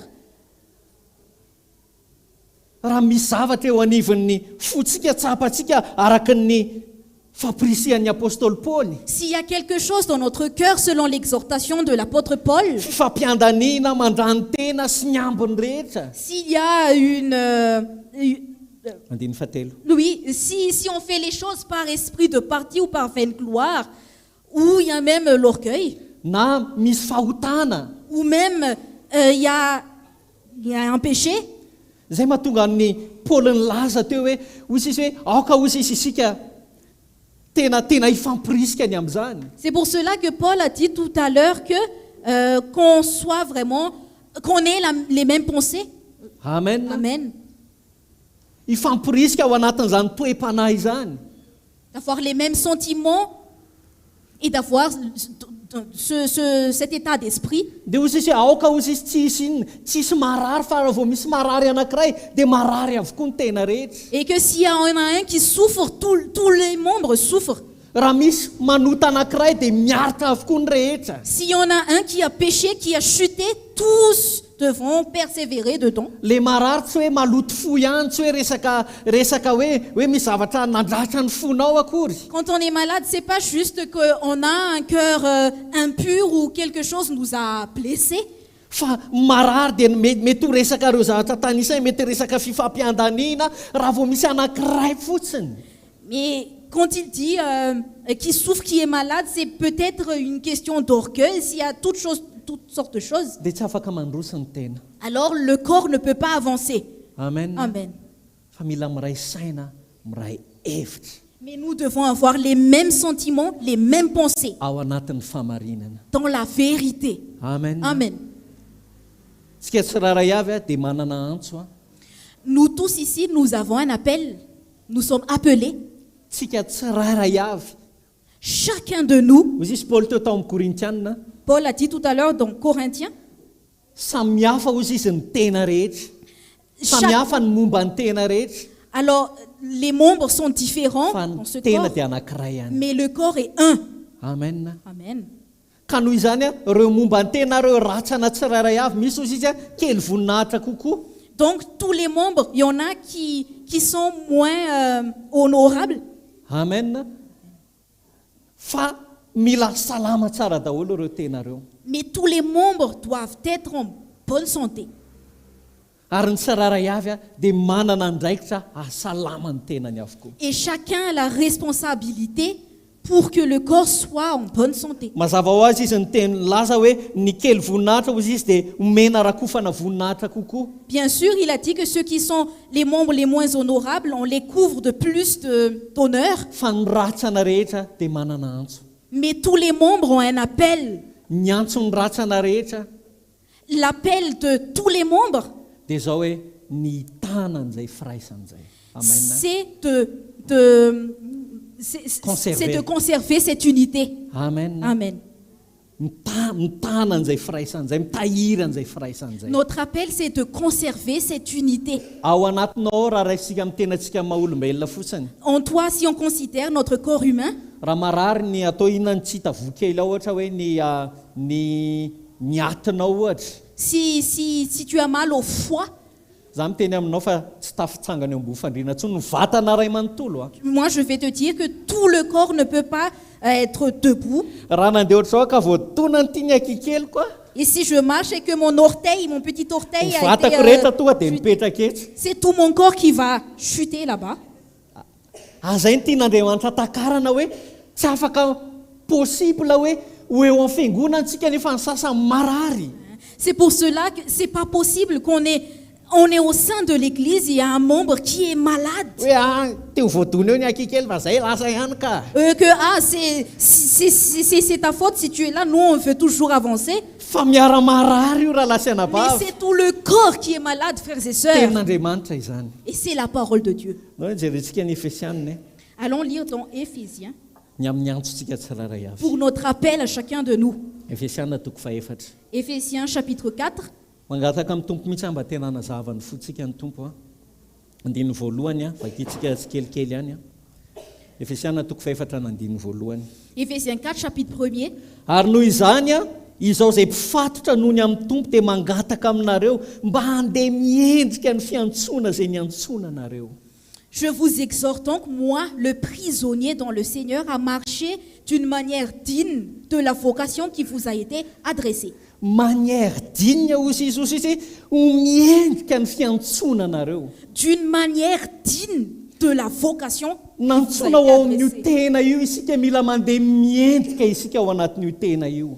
Dans Amen. ton appel, nous devons marcher dignement dans ce Satria corps. natsony tompo anetsika ho ao amin'ilay tena e fahasoavana ane zany e. Parce que c'est le Seigneur qui nous a appelés Amen. à faire partie du corps. C'est une grâce. Amen. Tsapanao ve hoe fahasoavana iza ny tianao eo anivon'ny tenan'i Kristy sa mbola olona tsy mahafantatra an'Andriamanitra Est-ce que ankehitriny? tu ressens que c'est une grâce? Qu'est-ce que tu préfères? Faire partie du corps de Christ ou être ailleurs? Fa fahasoavana raha lasana bavy ny ahafahantsika ho isan'io tena io. Za tena mideran'ny tompo isan'andro. Mais c'est une grâce si nous faisons partie de ce corps et tous les jours, je loue le Seigneur. Dia nefa izy milaza hoe raha ao amin'io tena io azy isika dia aoka hozy izy mangataka aminareo aho Paoly mba handeha miendrika an'izany fiantsoana anareo zany ianareo. Mais il nous exhorte que même si nous sommes dans ce corps, il nous exhorte à marcher d'une manière digne. Tsy miresaka fahataterana izy raha lasiana bavy. Il ne parle pas de perfection, Hoe frères tsy et harary sœurs, mihitsy zany isika. que nous ne serons jamais malades. Fa mila isika mandeha miendrika inona ny toe-panatakian'Andriamanitra. Mais nous devons marcher de manière digne. C'est quoi l'état d'esprit que Dieu cherche en nous? Dia efa mivalin'i Paoly mibetsaka ilay izy teo tao amin'ny Romanina, tao amin'ny Efesianina, tao amin'ny Filipianina. Et Paul a répondu plusieurs fois dans Romains, dans Philippiens, dans Ao amin'ny Éphésiens. Korintianina Dans ihany koa Corinthiens aussi. miraisa saina sy hevitra ihany. Ayez les mêmes sentiments et les mêmes pensées. Na inona ao anatin'ny tena tsy maintsy miray saina sy hevitra izy. Peu importe qui Amen. nous sommes dans le corps, nous devons avoir les mêmes sentiments, les mêmes pensées. Mila miray saina sy hevitra isika. Nous devons avoir les mêmes pensées, les mêmes sentiments. Fiantsonanareo andin'ny faharoa amin'ny fanetretena rehetra sy ny fahalemem-panahy amin'ny faharipo mifandefitra amin'ny fitiavana. Mafy reo Au verset 2, en toute humilité et douceur, avec patience, vous supportant les uns les autres avec amour. Et c'est pas facile, hein? mandeha miendrika an'ilay fiantsoana fa nefany a amin'ny fanetetena na io voalohany io fotsiny ara sarotra io. De marcher d'une manière digne, mais en toute humilité et douceur. Même la première partie là, c'est pas facile. Fa misy teny foana etsy hoe mila manetsy tena fa miraisa saina miraisa hevitra. Il y a toujours Amen. une parole écrite là-bas. Ayez les mêmes sentiments, les mêmes pensées, mais en toute humilité. Manana ny ato-po koa fa miraisa saina miraisa hevitra.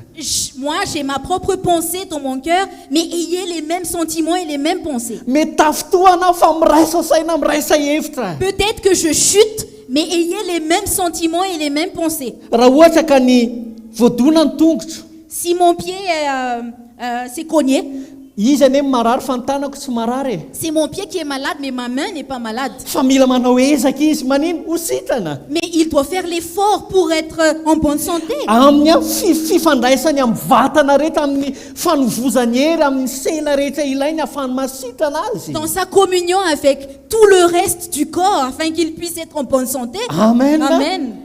Tsy maintsy misakorde izy, tsy maintsy miray amin'ny teny izy raha te ho sitrana. Il faut que ce pied-là s'accorde avec tout le corps pour être en bonne santé. Andiny faharoa amin'ny fanetetena rehetra amin'ny fahalemem-panahy, amin'ny faharipo, amin'ny patience zany, amin'ny faharetana, mandefitra amin'ny fitiavana. En toute humilité et douceur, avec patience, vous supportant les uns les autres avec amour. Andiny fahatelo, mazoto mitana ny firaisana, ahoana ozy izy, mazoto mitana ny firaisana avy amin'ny fanahy. Vous efforçant de conserver l'unité de l'esprit par le lien de la paix. Amin'ny feham-pihavanana. Par le lien de la paix. Ny ambarany io andiny fahatelo io tena mazava amiko. Aza mihitsy ny tena tiany tompo azava ny fotsika rehetra androany. Ce verset 3 est très clair pour moi et j'aimerais que ça soit clair aussi pour nous tous. Hoe fahasoavana ane avy amin'ny fanahy le firaisana tsy izany te iray fa ny fanahy nampiray ahy. Que Amen. cette unité, c'est par la grâce et par l'esprit, ça vient pas de moi. Mazoto mitana ny firaisana zay avy amin'ny fanahy tandroa io mitana io zany hoe conservena le izy. Amen. C'est de s'efforcer de conserver cette unité de l'esprit. Tehirizina le izy. Conserver. Tehirizina avy amin'ny fanahy le izy matsapa hoe tompo ianao nampiray atao anatin'ny fiangonanao, marina fa tsena misy tsy fahataterahanao. Puisque ça vient de l'esprit, Seigneur, c'est toi qui m'as uni au sein de l'église. C'est vrai qu'il n'y a pas de perfection, Fa nefa ozy izy hoe mazoto mitana an'izany firaisana zany. mais il a dit vous s'efforcer de conserver l'unité de Amen. l'esprit. Amen. Manana anjara ndraikitra isika hiconserve an'izay firaisana. Nous avons donc la responsabilité de conserver cette unité de l'esprit. Tsy mpanompon'Andriamanitra ihany, Ce n'est pas seulement pour les serviteurs de Dieu, fa ny ratsana tsirairay avy hatramin'ny kely indrindra ka hatramin'ny lehibe indrindra. mais c'est tous les membres, du plus petit au plus grand. Raha marary ty akikeliko ty a, Si mon doigt fait mal, manana anjara ndraikitra izy a, il a la responsabilité ny tana an'izay firaisana zay. de conserver cette unité. Tsy fantatra hoe ahoana ny ataony ina ny ilainy ao anatin'ny vata koa ahafahany ho sitrany. Je ne sais pas qu'est-ce qu'il a besoin dans le corps pour être en bonne santé, Fa manana antsy io akikely io manana antsy io. mais mon doigt là, il a un appel. Hitahiry, hitana n'inona ozy izy, hitana ny firaisana amin'ny fanahy Il est appelé à conserver l'unité de l'esprit amin'ny fehim-pihavanana. par le lien Enzany zany de la lasiana paix. avy a, amin'ny fifandraisana ihany zany. Donc c'est uniquement par le lien. Tandrovana le fifandraisana satria tsika raha lasiana bavy any tompo ane ho avy Frères et sœurs, le Seigneur va revenir, hein, hitsena tena tsy misy klemy izy. et il va prendre un corps sans tache. Amen. Amen. Andiny faefatra, iray ny tena, iray ny fanahy dia toy izany niantsonanareo ho amin'ny fanantenana zay momba ny fiantsonanareo. Et au verset 4, il a dit, il y a un seul corps et un seul esprit, comme aussi vous avez été appelés à une seule espérance par votre vocation. Io vocation io fiantsoana io Cette vocation, dia mbola veriny any mbola nantsona ho sisy isika hitahiry an'izany zany ny antsontsika tsiraray avy zany. Donc, il a encore dit que nous sommes appelés vraiment à conserver cela. C'est notre appel à chacun de nous. Dia jerenareo ny fahasoavana izay ananantsika. Et regardez un peu la grâce que nous avons. Iray ny tompo a, iray ny finoana, iray ny batisa, jere tsara andiny fahenina. Iray Andriamanitra sady rain'izy rehetra, izay ambon'izy rehetra sy manerana azy rehetra ary ao amin'izy rehetra. Il y a un seul Seigneur, une seule foi, un seul baptême, un seul Dieu et Père de tous, qui est au-dessus de tous et parmi tous et en tous. Ao anatin'io tena io zany a dia misy zavatra, misy sécurité, misy fiarovana ao atsika ao. Et donc, dans ce corps, il y a une sécurité. Izay tsy nananany olona tany fanekena taloha. Que ceux qui étaient dans l'ancienne alliance n'en avaient pas. Dia jereny andiny fainozy rain'izy rehetra. Et au verset 6, il a dit un seul Rain'izy rehetra. un seul Dieu et Père de tous. Père de tous. Père de tous. Ary ao amin'izy rehetra. Et parmi tous. Tsy te ho mpandray anjara amin'izany fahasoavana zany hoe tsika raha lasiana bavy. Est-ce qu'on ne veut pas être des participants dans cette grâce? Ao amin'io tena io a dia manana an'Andriamanitra zay rain'izy rehetra isika. Dans ce corps, nous avons Dieu qui est le Père de tous. Zany no tena fiarovana ary ao amin'io tena io ao amin'izy rehetra. C'est ça la vraie Amen. sécurité. C'est parmi tous et en tous et dans ce corps. Amen. Fa samy nomena fahasoavana araka ny ohatra ny fanomezan'i Kristy avy isika rehetra, andininy fafito a. Koa izany no ilazany hoe raha niakatra any amin'ny avo izy a dia nitondra olona maro ho baboka manome fanomezana ho an'ny olona ary ny amin'ny hoe niakatra inona moa izany afa-tsy ny efa nidina ho any ambanin'ny tany koa izay nidina dia izy koa no ilay niakatra any ambony lanitra rehetra amenoany ny zavatra rehetra ary izy nanome sasany. Au verset 7, mais à chacun de nous, la grâce a été donnée selon la mesure du don de Christ. C'est pourquoi il est dit, étant monté dans les hauteurs, il a emmené des captifs et il a fait des dons aux hommes. Or, que signifie il est monté? Sinon qu'il est aussi descendu dans les régions inférieures de la terre. Celui qui est descendu, c'est le même qui est monté au-dessus de tous les cieux afin de remplir toutes choses. Amen. Amen. Andininy fafito ange jerenareo izy hoe fa samy nomena fahasoavana araka ny ohatra ny fanomezan'i Kristy avy izy rehetra. Au verset 7, mais à chacun de nous la grâce a été donnée selon la mesure du don de Christ. Ilay ratsambatana na ilay tova rehetra zany a Chaque membre dia nomena fahasoavany araka ny ohatra ny fanomezan'i Kristy a. chaque membre a eu Andininy fafito.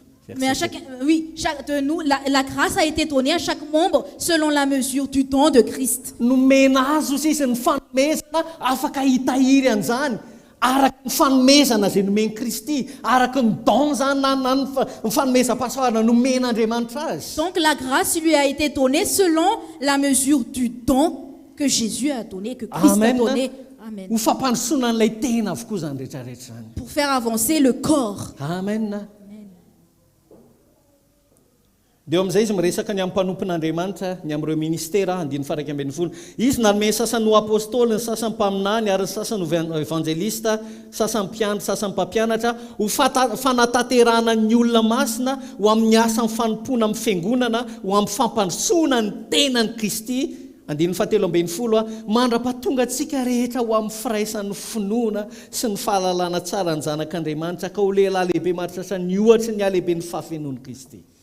Et il a donné les uns comme apôtres, les autres comme prophètes, les autres comme évangélistes, les autres comme pasteurs et docteurs, pour le perfectionnement des saints en vue de l'œuvre du ministère et de l'édification du corps de Christ, jusqu'à ce que nous soyons tous parvenus à l'unité de la foi et de la connaissance du Fils de Dieu, à l'état d'homme fait, à la mesure de la stature parfaite de Christ. Mbola misy fiarovana faharoa, mbola misy zavatra anankiray faharoa tena nomen'Andriamanitra ho fandriam-pahalemantsika. Il y a une deuxième sécurité pour nous Izay afaka hitarika atsika.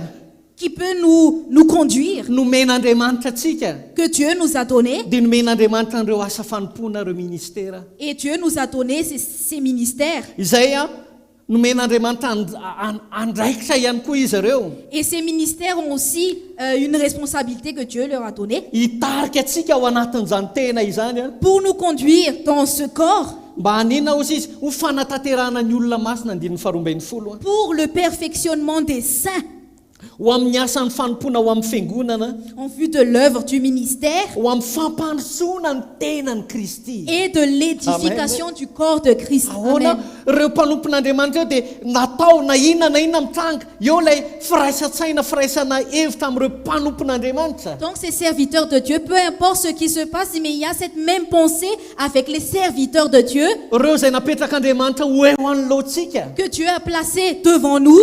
Eo ny ilaina an'iny firaisana saina sy firaisana hevitra ihany koa. Et c'est là l'importance Amen. d'être unis, être dans les mêmes pensées. Satria ao anatin'ny firaisantsika amin'izy ireo manina ozy izy ho fanatanterahana ny olona masina andiny fahatelo ambin'ny folo mandra-pahatonga antsika rehetra ho any amin'ny firaisan'ny finoana. Parce que notre communion avec lui nous omène jusqu'à ce que nous soyons tous parvenus à l'unité de la foi. Ny firaisana avy amin'ny fanahy a L'unité qui vient de l'esprit, tonga hatrany amin'ny firaisan'ny finoana. on mène à l'unité de la foi. Amen. Amen. Nefa raha vao dingantsika ny anjarantsika aloha voalohany indrindra, Mais notre responsabilité, d'abord, mety mbola any amin'ny sehatra, sasany amintsika mbola any amin'ny sehatra ny hoe mafy amin'ny amaly ny antsony. peut-être qu'il y en a qui sont au stade où c'est difficile pour eux de répondre à l'appel. Araka ny teny hoe isika ozy izy dia mba handeha miendrika ny fiantsona ny antsonanareo amin'ny andiny voalohany. Et comme il est écrit,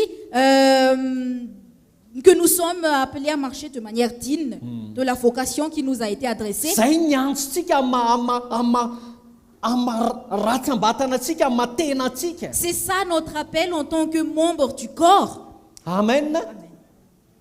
Fa ny firaisantsika amin'ny mpanompon'Andriamanitra ihany koa. Mais notre communion avec les serviteurs de Dieu, Mpanompon'Andriamanitra izay mitana ny anjarandraikitra lehibe ihany koa les serviteurs de Dieu qui ont une grande responsabilité ho amin'ny fampandrosoana ny tenan'ny Kristy. pour l'édification du corps de Christ. Ka raha vao dify amintsika hoe za tsy hamaly ny antsotsika fa ny anahy fankatoavana mpanompon'Andriamanitra ihany. Et si on se dit non, pour moi c'est juste l'obéissance aux serviteurs de Dieu uniquement, Fa za tsy miraharaha na marary raha avelao eto avelao hipetraka eo alao mandamaka mpandrina eo iteny io. mais peu importe, même si je suis malade, c'est ok, même si mon corps est... Fa za allongé tena au lit. tiako ny amin'ny mpanompon'Andriamanitra. Mais moi, j'aime bien le serviteur de Dieu, Na mifanohatra amin'izay, ou bien le contraire. za tena milamy za manompo ny tompo, za tonga ao am-piangonana foana. Moi, je suis ok, je sers le Seigneur, je viens toujours à l'église, Fa ny foko tena za tsy mahafantatra ny fon'ireo mpanompon'Andriamanitra ireo. mais je ne connais pas le cœur de ces serviteurs de Dieu. Dia maninona? Et alors, qu'est-ce qui se passe? Andiny fahatelo mba hoe tsy tonga amin'ny firaisan'ny finoana isika. Alors, nous ne pourrons pas parvenir à l'unité de la foi. Tsy tonga ny firaisan'ny finoantsika raha lasana.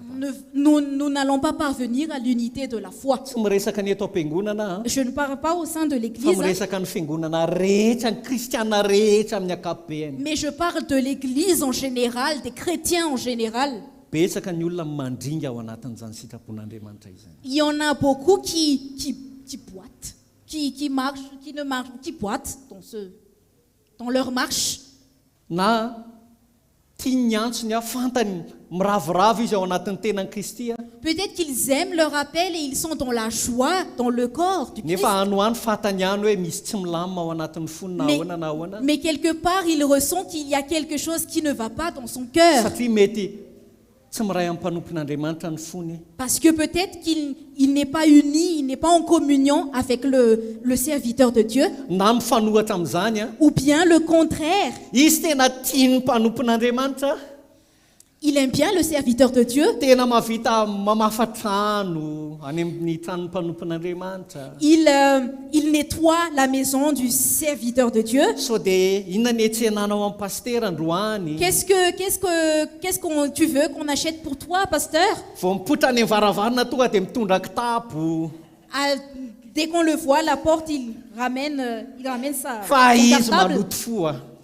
Mais il a un cœur impur. Izy a mizatra tsy ekeny mihitsy. Il y a quelque chose qu'il n'accepte pas. Izy a fantany hoe fahatoro azy hoe tia ny lalana. On lui montre le chemin, il le sait, Fa tsy mety izy. mais il n'est pas d'accord, il n'obéit pas. Raha lasianabavy. Frères et sœurs, Zay nantony natonga naneo tamintsika tany am-boalohany a. c'est pour ça que je vous ai dit au tout début Hoe fahasoavana no ahafahantsika ao anatin'io tena io. que c'est par grâce que nous sommes dans ce corps. Zay ny voalohany a. Ça, c'est la première chose. Zavatra faharoa a. Et la deuxième chose, Nantsona isika hitahiry, hitana, hiconserve an'izay firaisan'izay. que nous sommes appelés à conserver cette unité Amin'ny firaisantsika hevitra sy saina. dans les mêmes pensées et dans les mêmes sentiments. Zany hoe tsika hijery ny planin'i Jesosy Allons voir le Jaona plan. 17 a, Jaona 7:20. Alors, nous allons lire dans Jean Jean 17. Jaona 7:20 dia ny 20. au verset 20. Jean 17, verset 20. Nefa tsy ho an'ny reto ihany no angatahako a, Jesosy miresaka, fa ho an'izay mino akoho. Tsy ho an'ny reto ihany fa ho an'izay mino akoho no ny teniny. Mba ho iray ihany izy rehetra tahaka anao, ray ato amiko ary izaho ao aminao, zao koa aminao a. Mba ho ao amintsika koa izy, mba hinono zao tontolo zao fa ianao no naniraka ahy. Ce n'est pas pour eux seulement que je prie, mais encore pour ceux qui croiront en moi par leur parole, afin que tous soient un, comme toi, Père, tu es en moi, et comme je suis en toi, afin qu'eux aussi soient un en nous, pour que le monde croie que tu m'as envoyé. Amen. Amen. Ary nomeko azy ny voninahitra 2:20 a, izay nomenao a, mba ho iray ihany izy tahaka ny mahiray atsika 7:20 farany. Izaho ao aminy ary ianao ato amiko, mba ho tanteraka ho iray izy, mba ho fantatra zao tontolo zao fa ianao efa naniraka sady efa tia azy tahaka ny tiavanao ahy. Au verset 22 et 23, je leur ai donné la gloire que tu m'as donnée, afin qu'ils soient un comme nous sommes un. Moi en eux et toi en moi, afin qu'ils soient parfaitement un, et que le monde connaisse que tu m'as envoyé et que tu les as aimés comme tu m'as aimé. Raha lasianabavy a, Frères et sœurs, za mahatonga miresaka amintsika c'est pour ça que je vous exhorte. hoe je vous dis, tsy oro no miteny akory, c'est pas Tiour qui parle, fa ny tompo a no te hampita amintsika an'izany fony izany. mais c'est le Seigneur qui veut nous transmettre son cœur. Jesosy no niteny an'izany C'est Jésus qui dit ça. ary napitany tao amin'ireo apôstôly zany Et il a transmis aux apôtres mba ho iray ihany izy rehetra, pour que tous soient un. mba ho fantatry ny eny amin'izao tontolo zao fa izaho amin'izy ireo ary izaho aminao. Amen. Que le monde sache que nous sommes, Ianao efa naniraka ny 7:20 et oui, et que le monde connaisse que tu m'as envoyé sady efa tia azy tahaka ny tiavanao ahy. et que tu les as aimés comme tu m'as aimé. Amen. Amen. Raha lasianabavy tokony tsy mandringisika ao anatin'izany lalana zany. Frères et sœurs, nous ne devons pas boiter dans cette marche. Amen. Amen. Miray saina, miray hevitra. Nous devons avoir les mêmes pensées, les mêmes sentiments. Na inona mitranga. Peu importe ce qui se passe, Jesosy ny lohan'ny fiangonana. c'est Jésus qui est la tête de Tsy l'Église. olombelona ny lohan'ny fiangonana. C'est pas l'homme qui est la tête de l'Église. Noho izany misy sitrapon'Andriamanitra amin'ny alalan'ireo mpanompon'Andriamanitra zay itarihan'ny tompon'ny fiangonany. Donc la volonté de Dieu à travers les serviteurs de Dieu qui sont appelés à conduire l'Église. Amen. Amen.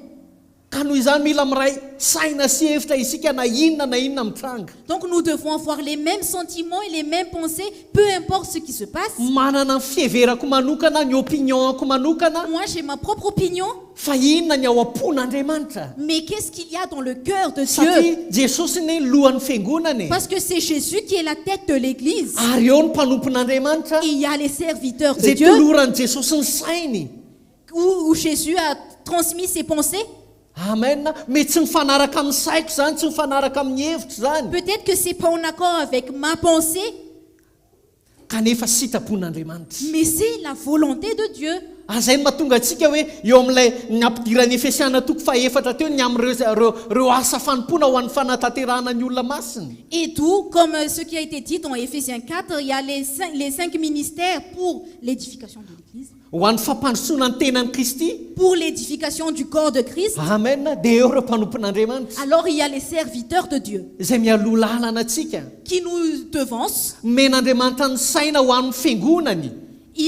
Que Dieu a donné les pensées pour Satria l'Église. na mpanompon'Andriamanitra aza ny tsy tompon'ny fiangonany. Parce que même les serviteurs de Dieu, l'Église n'appartiennent pas aux serviteurs de Dieu. Hozy izy ny ten'Andriamanitra administrateur fotsiny ireo na mpitantana fotsiny ireo. La parole de Dieu dit qu'ils ne sont juste que des administrateurs. Fa zata mila fantatsika dia zao raha lasianabavy. Mais ce qu'on doit savoir, frères et sœurs, Dia ny saina zay avy amin'ny mpanompon'Andriamanitra tsy hevitra avy amin'ilay olona avy amin'ilay mpanompon'Andriamanitra manokana. les pensées qui viennent des serviteurs de Dieu ne viennent pas d'eux dans leur propre gré, Fa avy amin'ny tompo zany avy amin'ny fahefan'Andriamanitra mais izany. ça vient du Seigneur, ça vient de l'autorité qui découle. Ka ndraindray mety misy zavatra mampagaga antsika hoe fa maninona misy zavatra ohatr'izao. Et peut-être qu'il y a des choses qui nous étonnent. Pourquoi il y a ceci ou cela? Fa nefa saina avy amin'Andriamanitra avy amin'ny fahefan'Andriamanitra. Mais cela vient de l'autorité de Dieu. C'est une pensée qui vient de Dieu. Dia nefa ny isika ety ambany rehetra tsy mahatakatra hoe inona no antony ohatrany hoe amin'ny maha-olombelona tena tsarariny. Mais ici, dans notre stade, nous, on ne comprend pas et on se dit, mais ce n'est pas juste. Fa nefa sitrapon'Andriamanitra. Mais c'est la volonté de Dieu.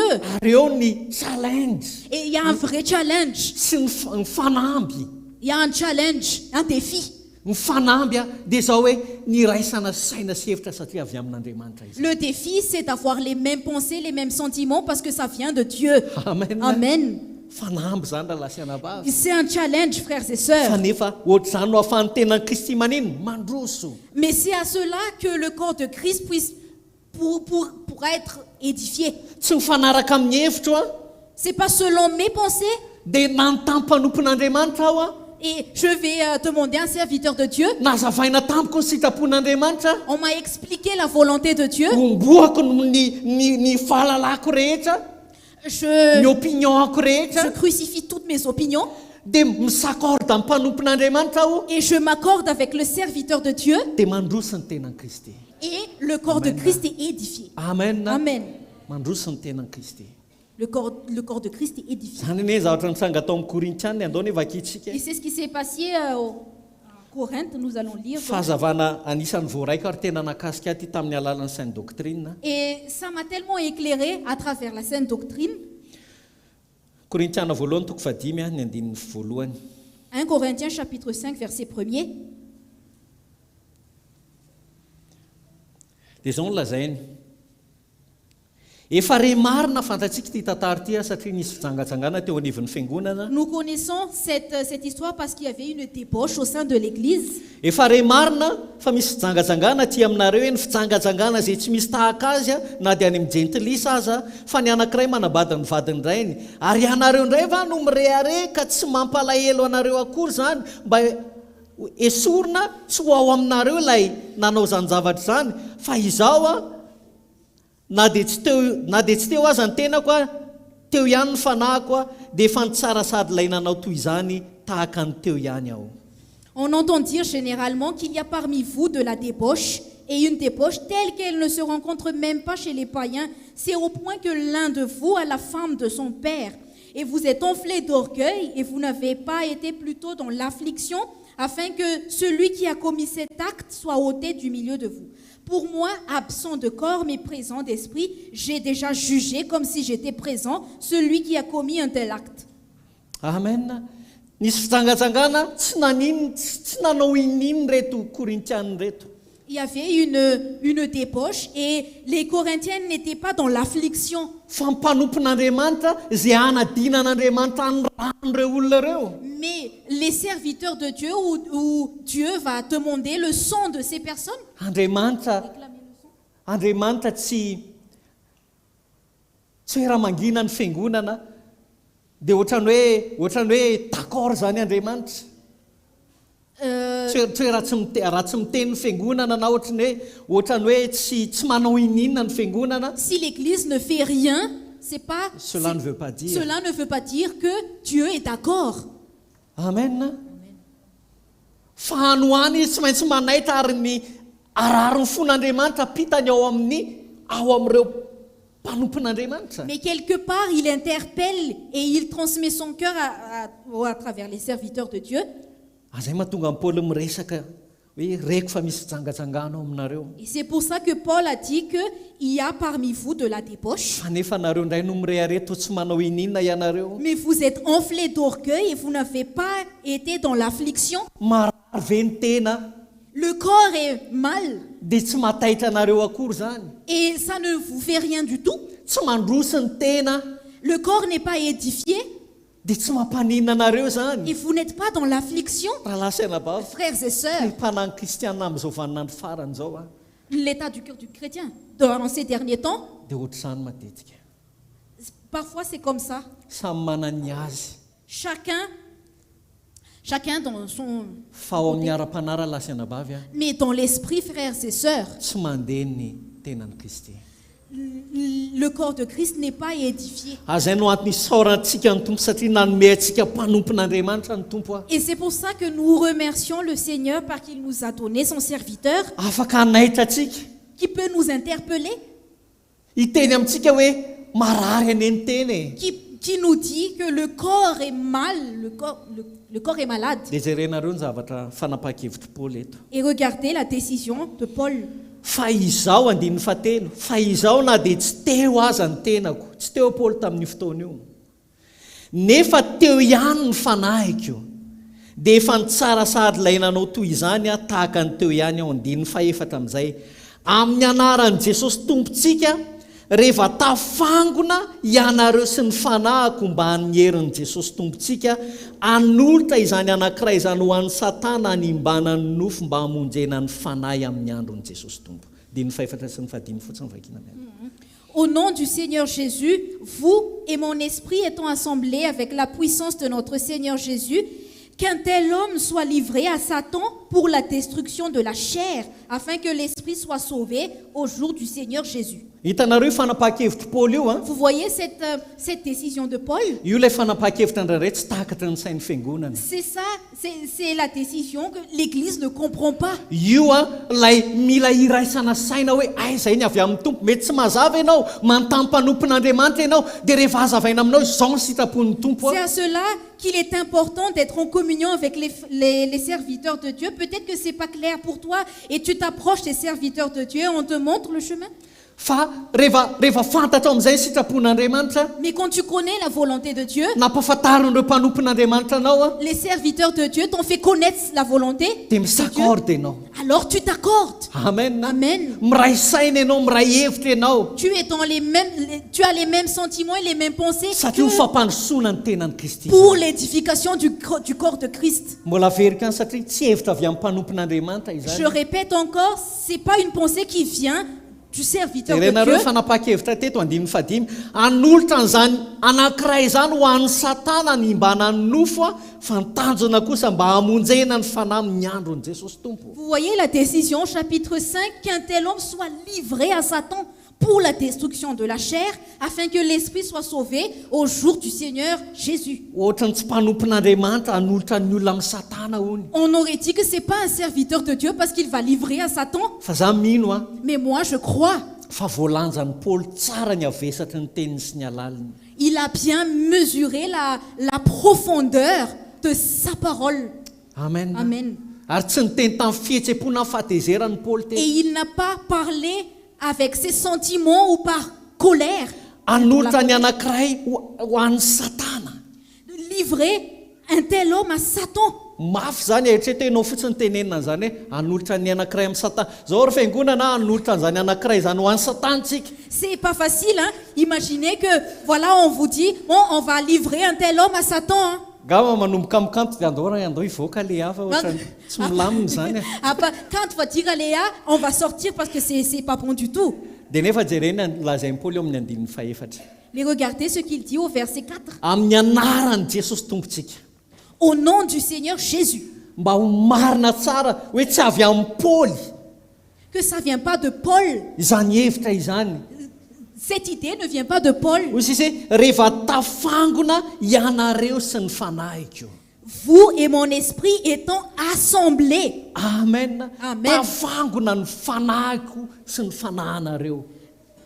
Vous et mon esprit étant assemblés. Zany hoe ny fanapahan-kevitra izay nilazaiko fa amin'ny anaran'i Jesosy tompony andraisako azy a. Donc c'est une décision que je prends au nom du Seigneur Jésus. Raisiko aho fa ny fiangonana rehetra ihany koa mila misakordà amiko.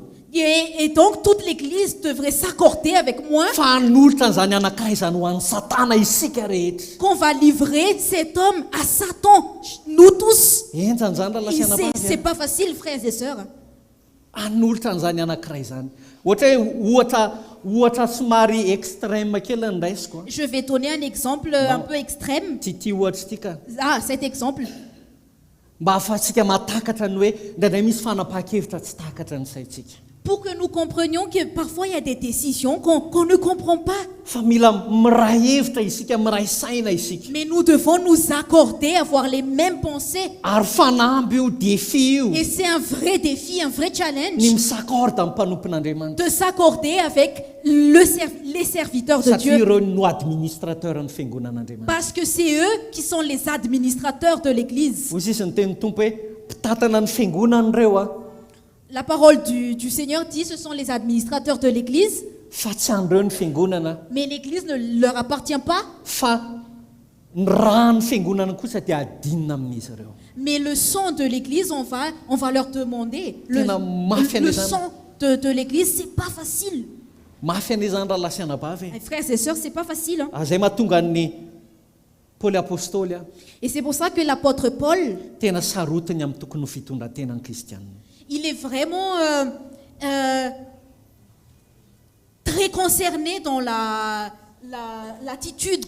No des amaky chrétiens. tsika satria mandeha be ny fotoana ao Nous amin'ny allons salamo lire a parce que- telo amin'ny telopolo amin'ny zato a. Nous allons lire dans Psaume Akitsika 133. vetivety fotsiny a. Nous allons lire rapidement.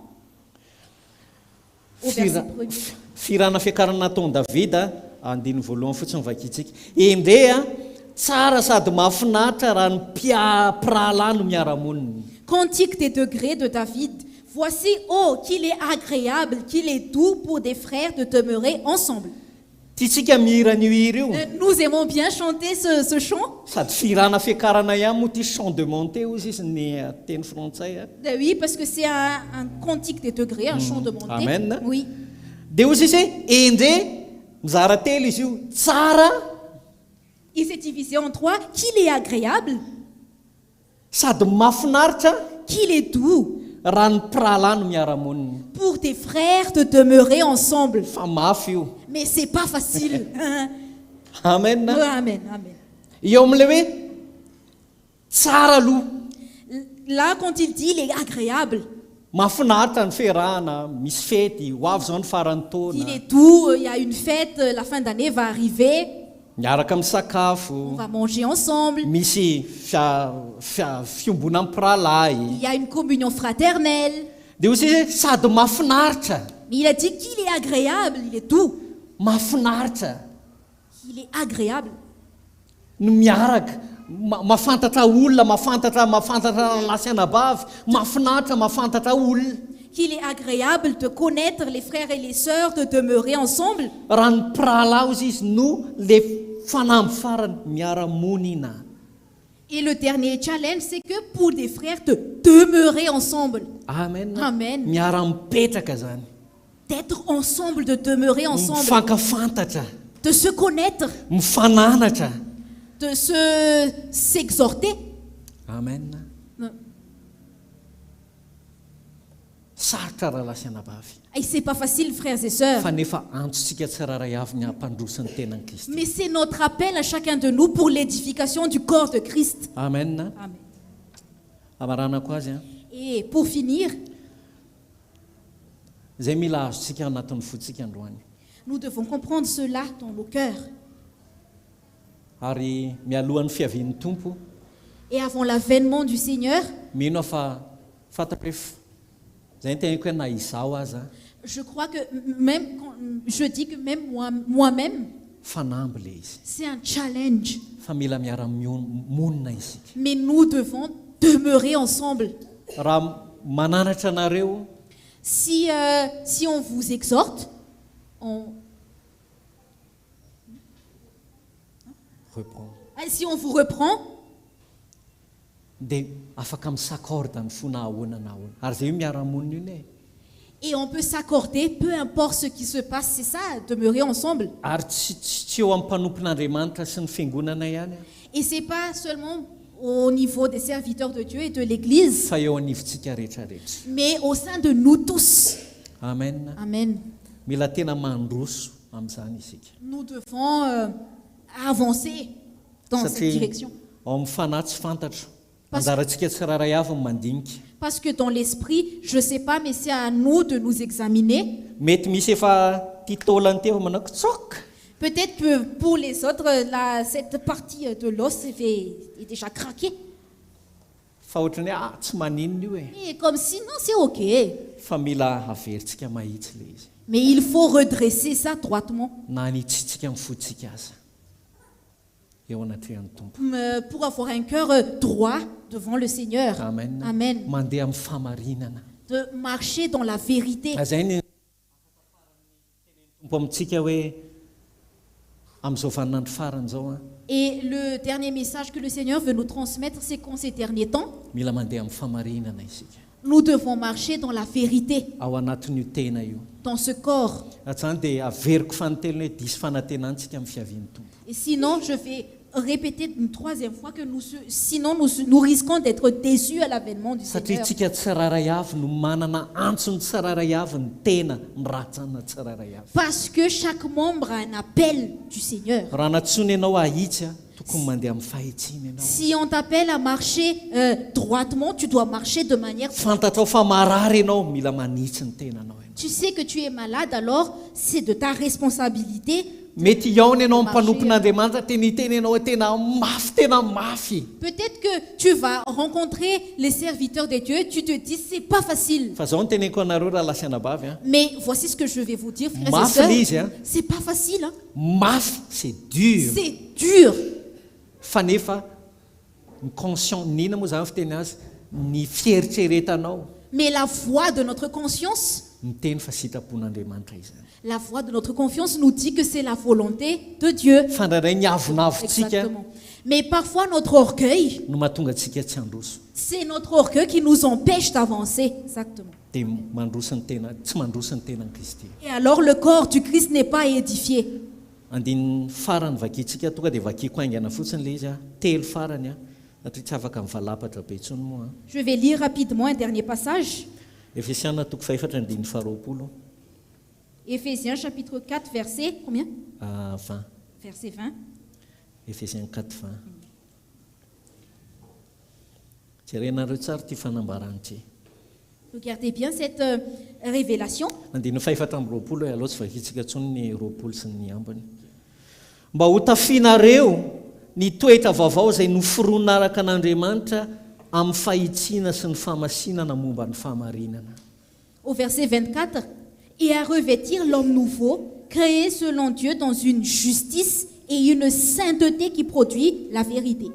Amin'izao andro farana zao mila mitafy toetra vaovao isika ao anatin'io tena io En ces derniers temps, nous devons nous revêtir d'un homme nouveau dans ce corps, noforonina araka an'andriamanitra amin'ny fahitsiana aloha voalohany indrindra ary amin'ny fahamarinana créé selon Dieu, premièrement dans une justice et une sainteté, fa nefa momba ny fahamarinana mais que produit la vérité. izay ateraky ny fahamarinana zany Que produit la vérité. ny fahitsiana sy ny fahamasinana tsy tonga raha tsy mandeha amin'ny fahamarinana isika La justice et la sainteté n'arrivent pas si on ne marche pas dans la vérité. ozy izy ny dika teny io amin'ny teny hafa hoe misy fahitsiana eo a fahitsiana eo misy fahamasinana eo a izay refleteny ny fahamarinana Dans une autre version, il est dit qu'il y a une justice et une sainteté reflétées par la vérité. amen Amen. zany hoe arakaraky ny andehanantsika amin'ny fahamarinana Donc plus nous marchons dans la vérité, dia mitombo amin'ny fahitsiana sy ny fahamasinana izy nous grandissons dans la justice et la sainteté. azay toetra vaovao zay tenenin'ny paoly io Et c'est ça l'homme nouveau dont Paul parle. mila mandeha amin'ny fahamarinantsika fantaro inona amin'ny fahamarinana amin'izao vaninandro farany zao Nous devons marcher dans la vérité et tu dois connaître c'est quoi la vérité en ces derniers temps. raha lasiana bavy a tena kikika be ao anatin'ny foko a Frères et sœurs, il y a un grand cri dans mon cœur. te handroso ve tsika te hampandrosa an'izao fiangonana zao ve isika Est-ce qu'on veut vraiment avancer? Est-ce qu'on veut vraiment faire avancer l'Église? ndao tsika andeha amin'ny famarinana Allons marcher dans la vérité. anitsy zay tokony ahitsitsika eo anatrehan'ny tompo a Redresser ce qui n'est pas bien devant le Seigneur. dia ho tsara sady mahafinaritra raha miara-monina amin'ny mpirahalahy amin'izay fotoana Et à ce moment-là, qu'il est doux et agréable de demeurer ensemble avec les frères et les sœurs. amen Amen. farany a tesalonianina faharoa aloha zay ny verset vakiko farany a tesalonianina voalohany a toko faharoa 1 Thessaloniciens chapitre 2, un dernier passage, andin'ny fafolo au verset 10. paoly no miresaka eto a C'est Paul qui parle ici. fa mendrika fitondratena mendrika ho ataontsika vahoaka an'Andriamanitra avokoa izy ty Que c'est une bonne conduite que nous devons avoir, chacun de nous, nous les enfants de Dieu, ao anatin'ny tenan'i Kristy dans le corps de Christ. hoy izy hoe ianareo fa volombelona ary Andriamanitra koa fa masina sy marina ary tsy nanatsiny tokoa ny fitondrantenanay teo amin'ny masonareo izay nino Vous êtes témoins et Dieu l'est aussi que nous avons eu envers vous qui croyez une conduite sainte, juste et irréprochable. toy ny fantatrareo fa tahaka ny ray amin'ny zanaka ny namporisianay sy nampiononanay anareo isambatana sy ny nananaranay mafy anareo amen.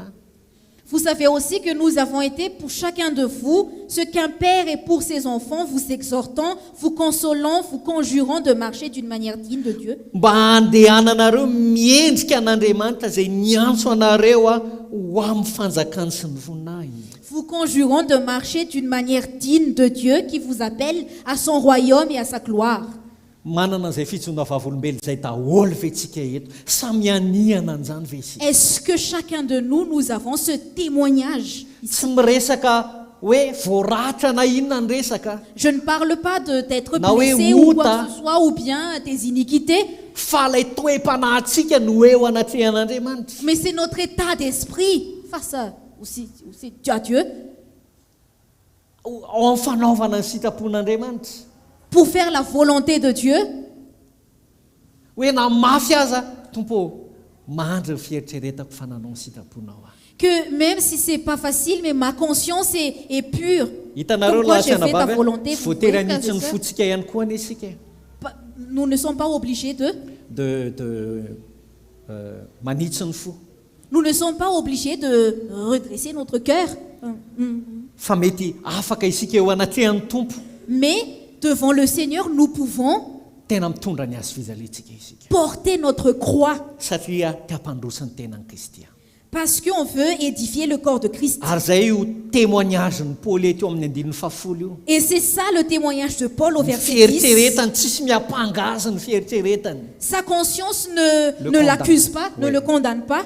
ianareo fa volombelona ary Andriamanitra koa fa masina marina tsy nanatsiny tokoa ny fitondrantenanay teo masonareo zay mino Vous êtes témoins et Dieu l'est aussi que nous avons eu envers vous qui croyez une conduite sainte, juste et irréprochable. nefa anisan'ny fitondrantenan'i Paoly raha ny Korintiana ny jerena Mais si on regarde aux Corinthiens, la conduite de Paul, nisy fotoana izy nanohitra ny lehilahy anankiray ho an'ny Satana à un moment, il a livré un homme à Satan, fa masina marina ary tsy manatsiny ny fitondrantenanay ozy izy mais il a dit qu'ils ont eu une conduite sainte, juste et irréprochable. teo amasonareo zay nino À vos yeux, vous qui croyez. amen Amen. mba handehananareo miendrika andiny faharoambeny folo farany a miendrika an'Andriamanitra zay miantso anareo miantso atsika antso zay nitenen'ny tompo atsika ao amin'ny Efesianina Pour vous conjurer de marcher d'une manière digne de Dieu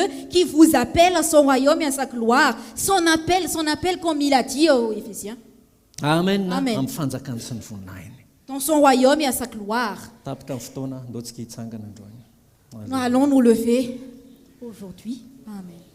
ndo irantsika le ira teo hoe nizaniza ninonina mbola vonina venao hijoro eo anatrehan'ny tompo dia hiran'izany hira Est-ce zany que tu es prêt encore à chanter cela devant le Seigneur? hoe Andriamanitra ianao mandrakizay Que tu es Dieu pour toujours, tsisy toanao pour l'éternité Nul n'est comparable à toi. Fa voninao ny ankatoanao. Ndao Et je iraintsika suis zany prêt zany androany.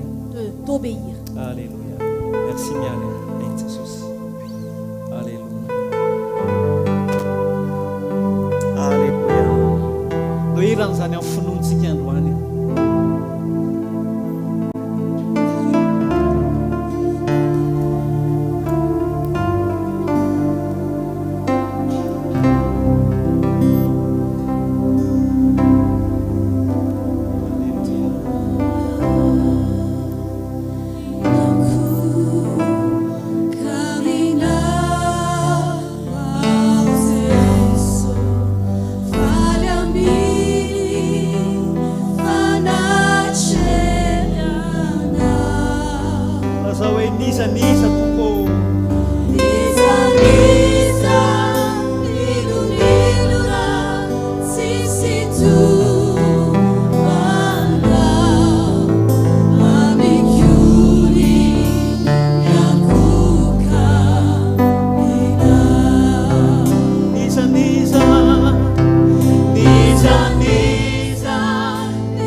Fankatsahan'ny tompo fotsiny ihany kosa nefa dia misy fahavononana ao anatin'ny fotsika ampandrosiny tenan'i Kristy. Ataovy misy antsoantso na anao vavaka partsorana mihitsy azy ianao hoe tompo tena tsy vitako tompo, fa asehoy amiko ny fahasoavanao, hanehoy ny fahasoavanao aho, impiry ianao tompony fidèle tamiko Andriamanitra. Nefa nanao vavaka partsorana hoe hanehoy ny fahasoavanao aho, satria tsy ny tenako tsy ny herin'ny tenako no havitako, fa mitoetra ao amin'ny fanahy kosa tompo.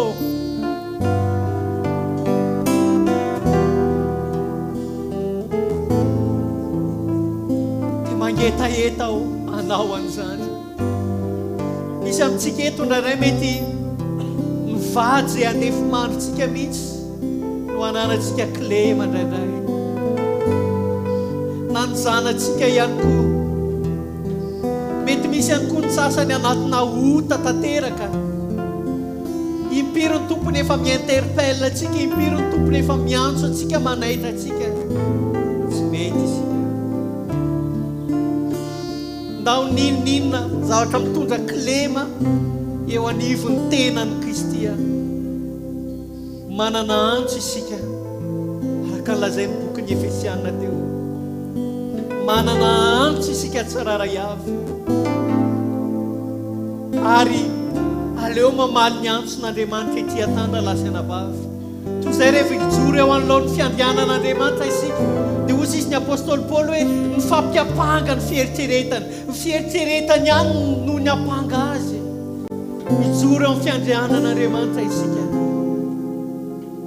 Ankehitriny nefa ny tompo na dia miteny ao amin'ny fieritreretantsika aza ny fanamasina, dia afaka mibebaka isika, afaka mamotsitra isika. Andray androany rehefa eo anolohan'ny fiandrianan'Andriamanitra isika. Tsy mila miteny akory fa ny fieritreretantsika ihany miapanga antsika fa tsy nentina anao isika.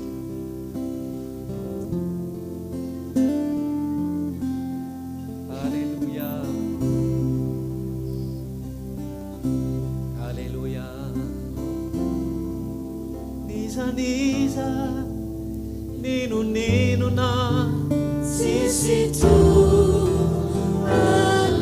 Mamchun makatuana Amichuni makatuana Amichuni makatuana Amichuni makatuana Lazore skereta kailaza we Niza ninuna sisi tu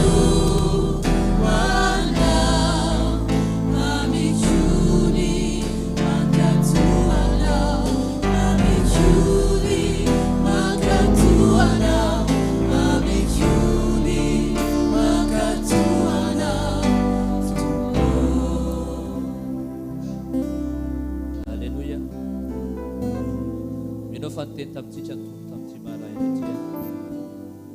Ao anatin'izany toem-panazany no andeha indray resatsika ny fanasan'ny tompo.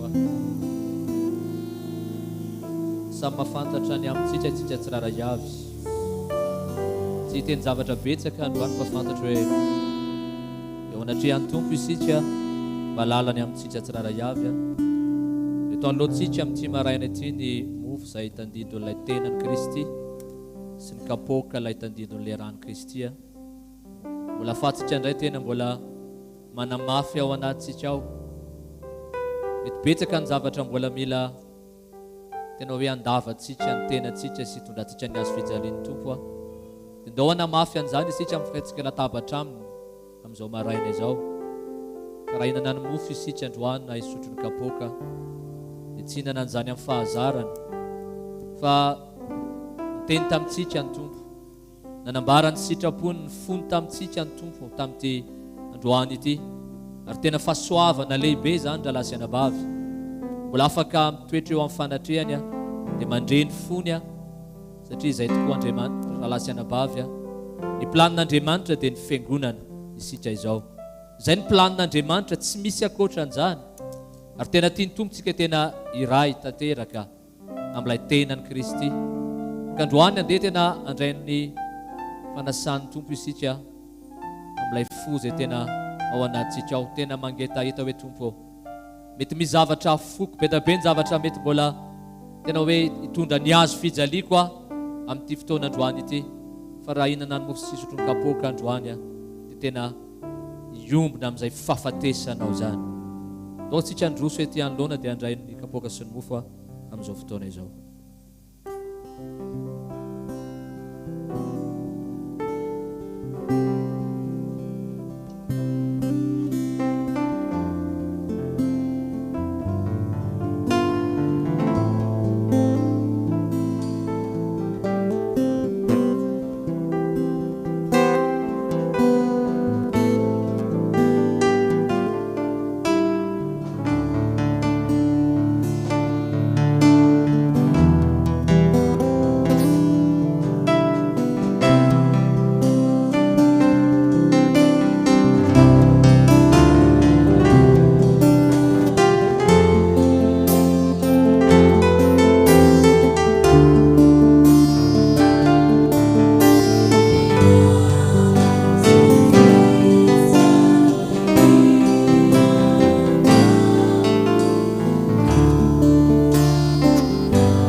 makasitraka anao izahay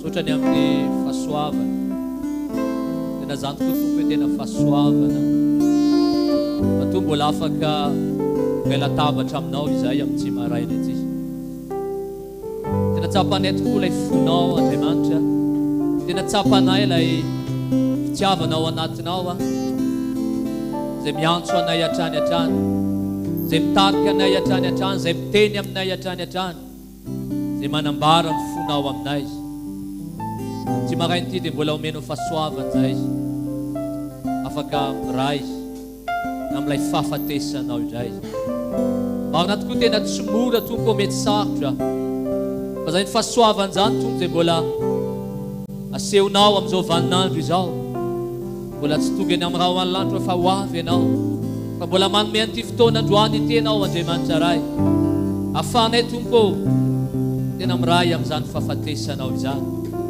ka androany raha hinana ny mofo izay ilay tandindro ilay tenanao zay nivaky vatrina zay misotro ny kapoka ilay tandindro n'ilay ranao zay nalatsakao dia tena apraiso amin'izany zay Jesosy apraiso izay mba tena ho ilay tena tokoa Andriamanitra ray ahafahany tenanao tena mandroso Jesosy misaotra ray makasitraka feno anao izahay isa mihinana ny mofo isika izao fotoana izao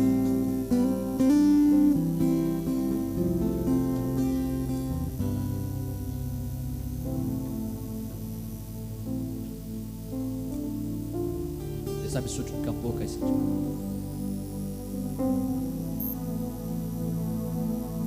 Halleluja misaotra tokoa makasitraka feno anao izahay averina aminao ny voninahitra rehetra ray raha misy ny dera raha misy ny laza raha misy ny fankasitrahana dia aoka ho anao rery any zany misaotra ray eo amen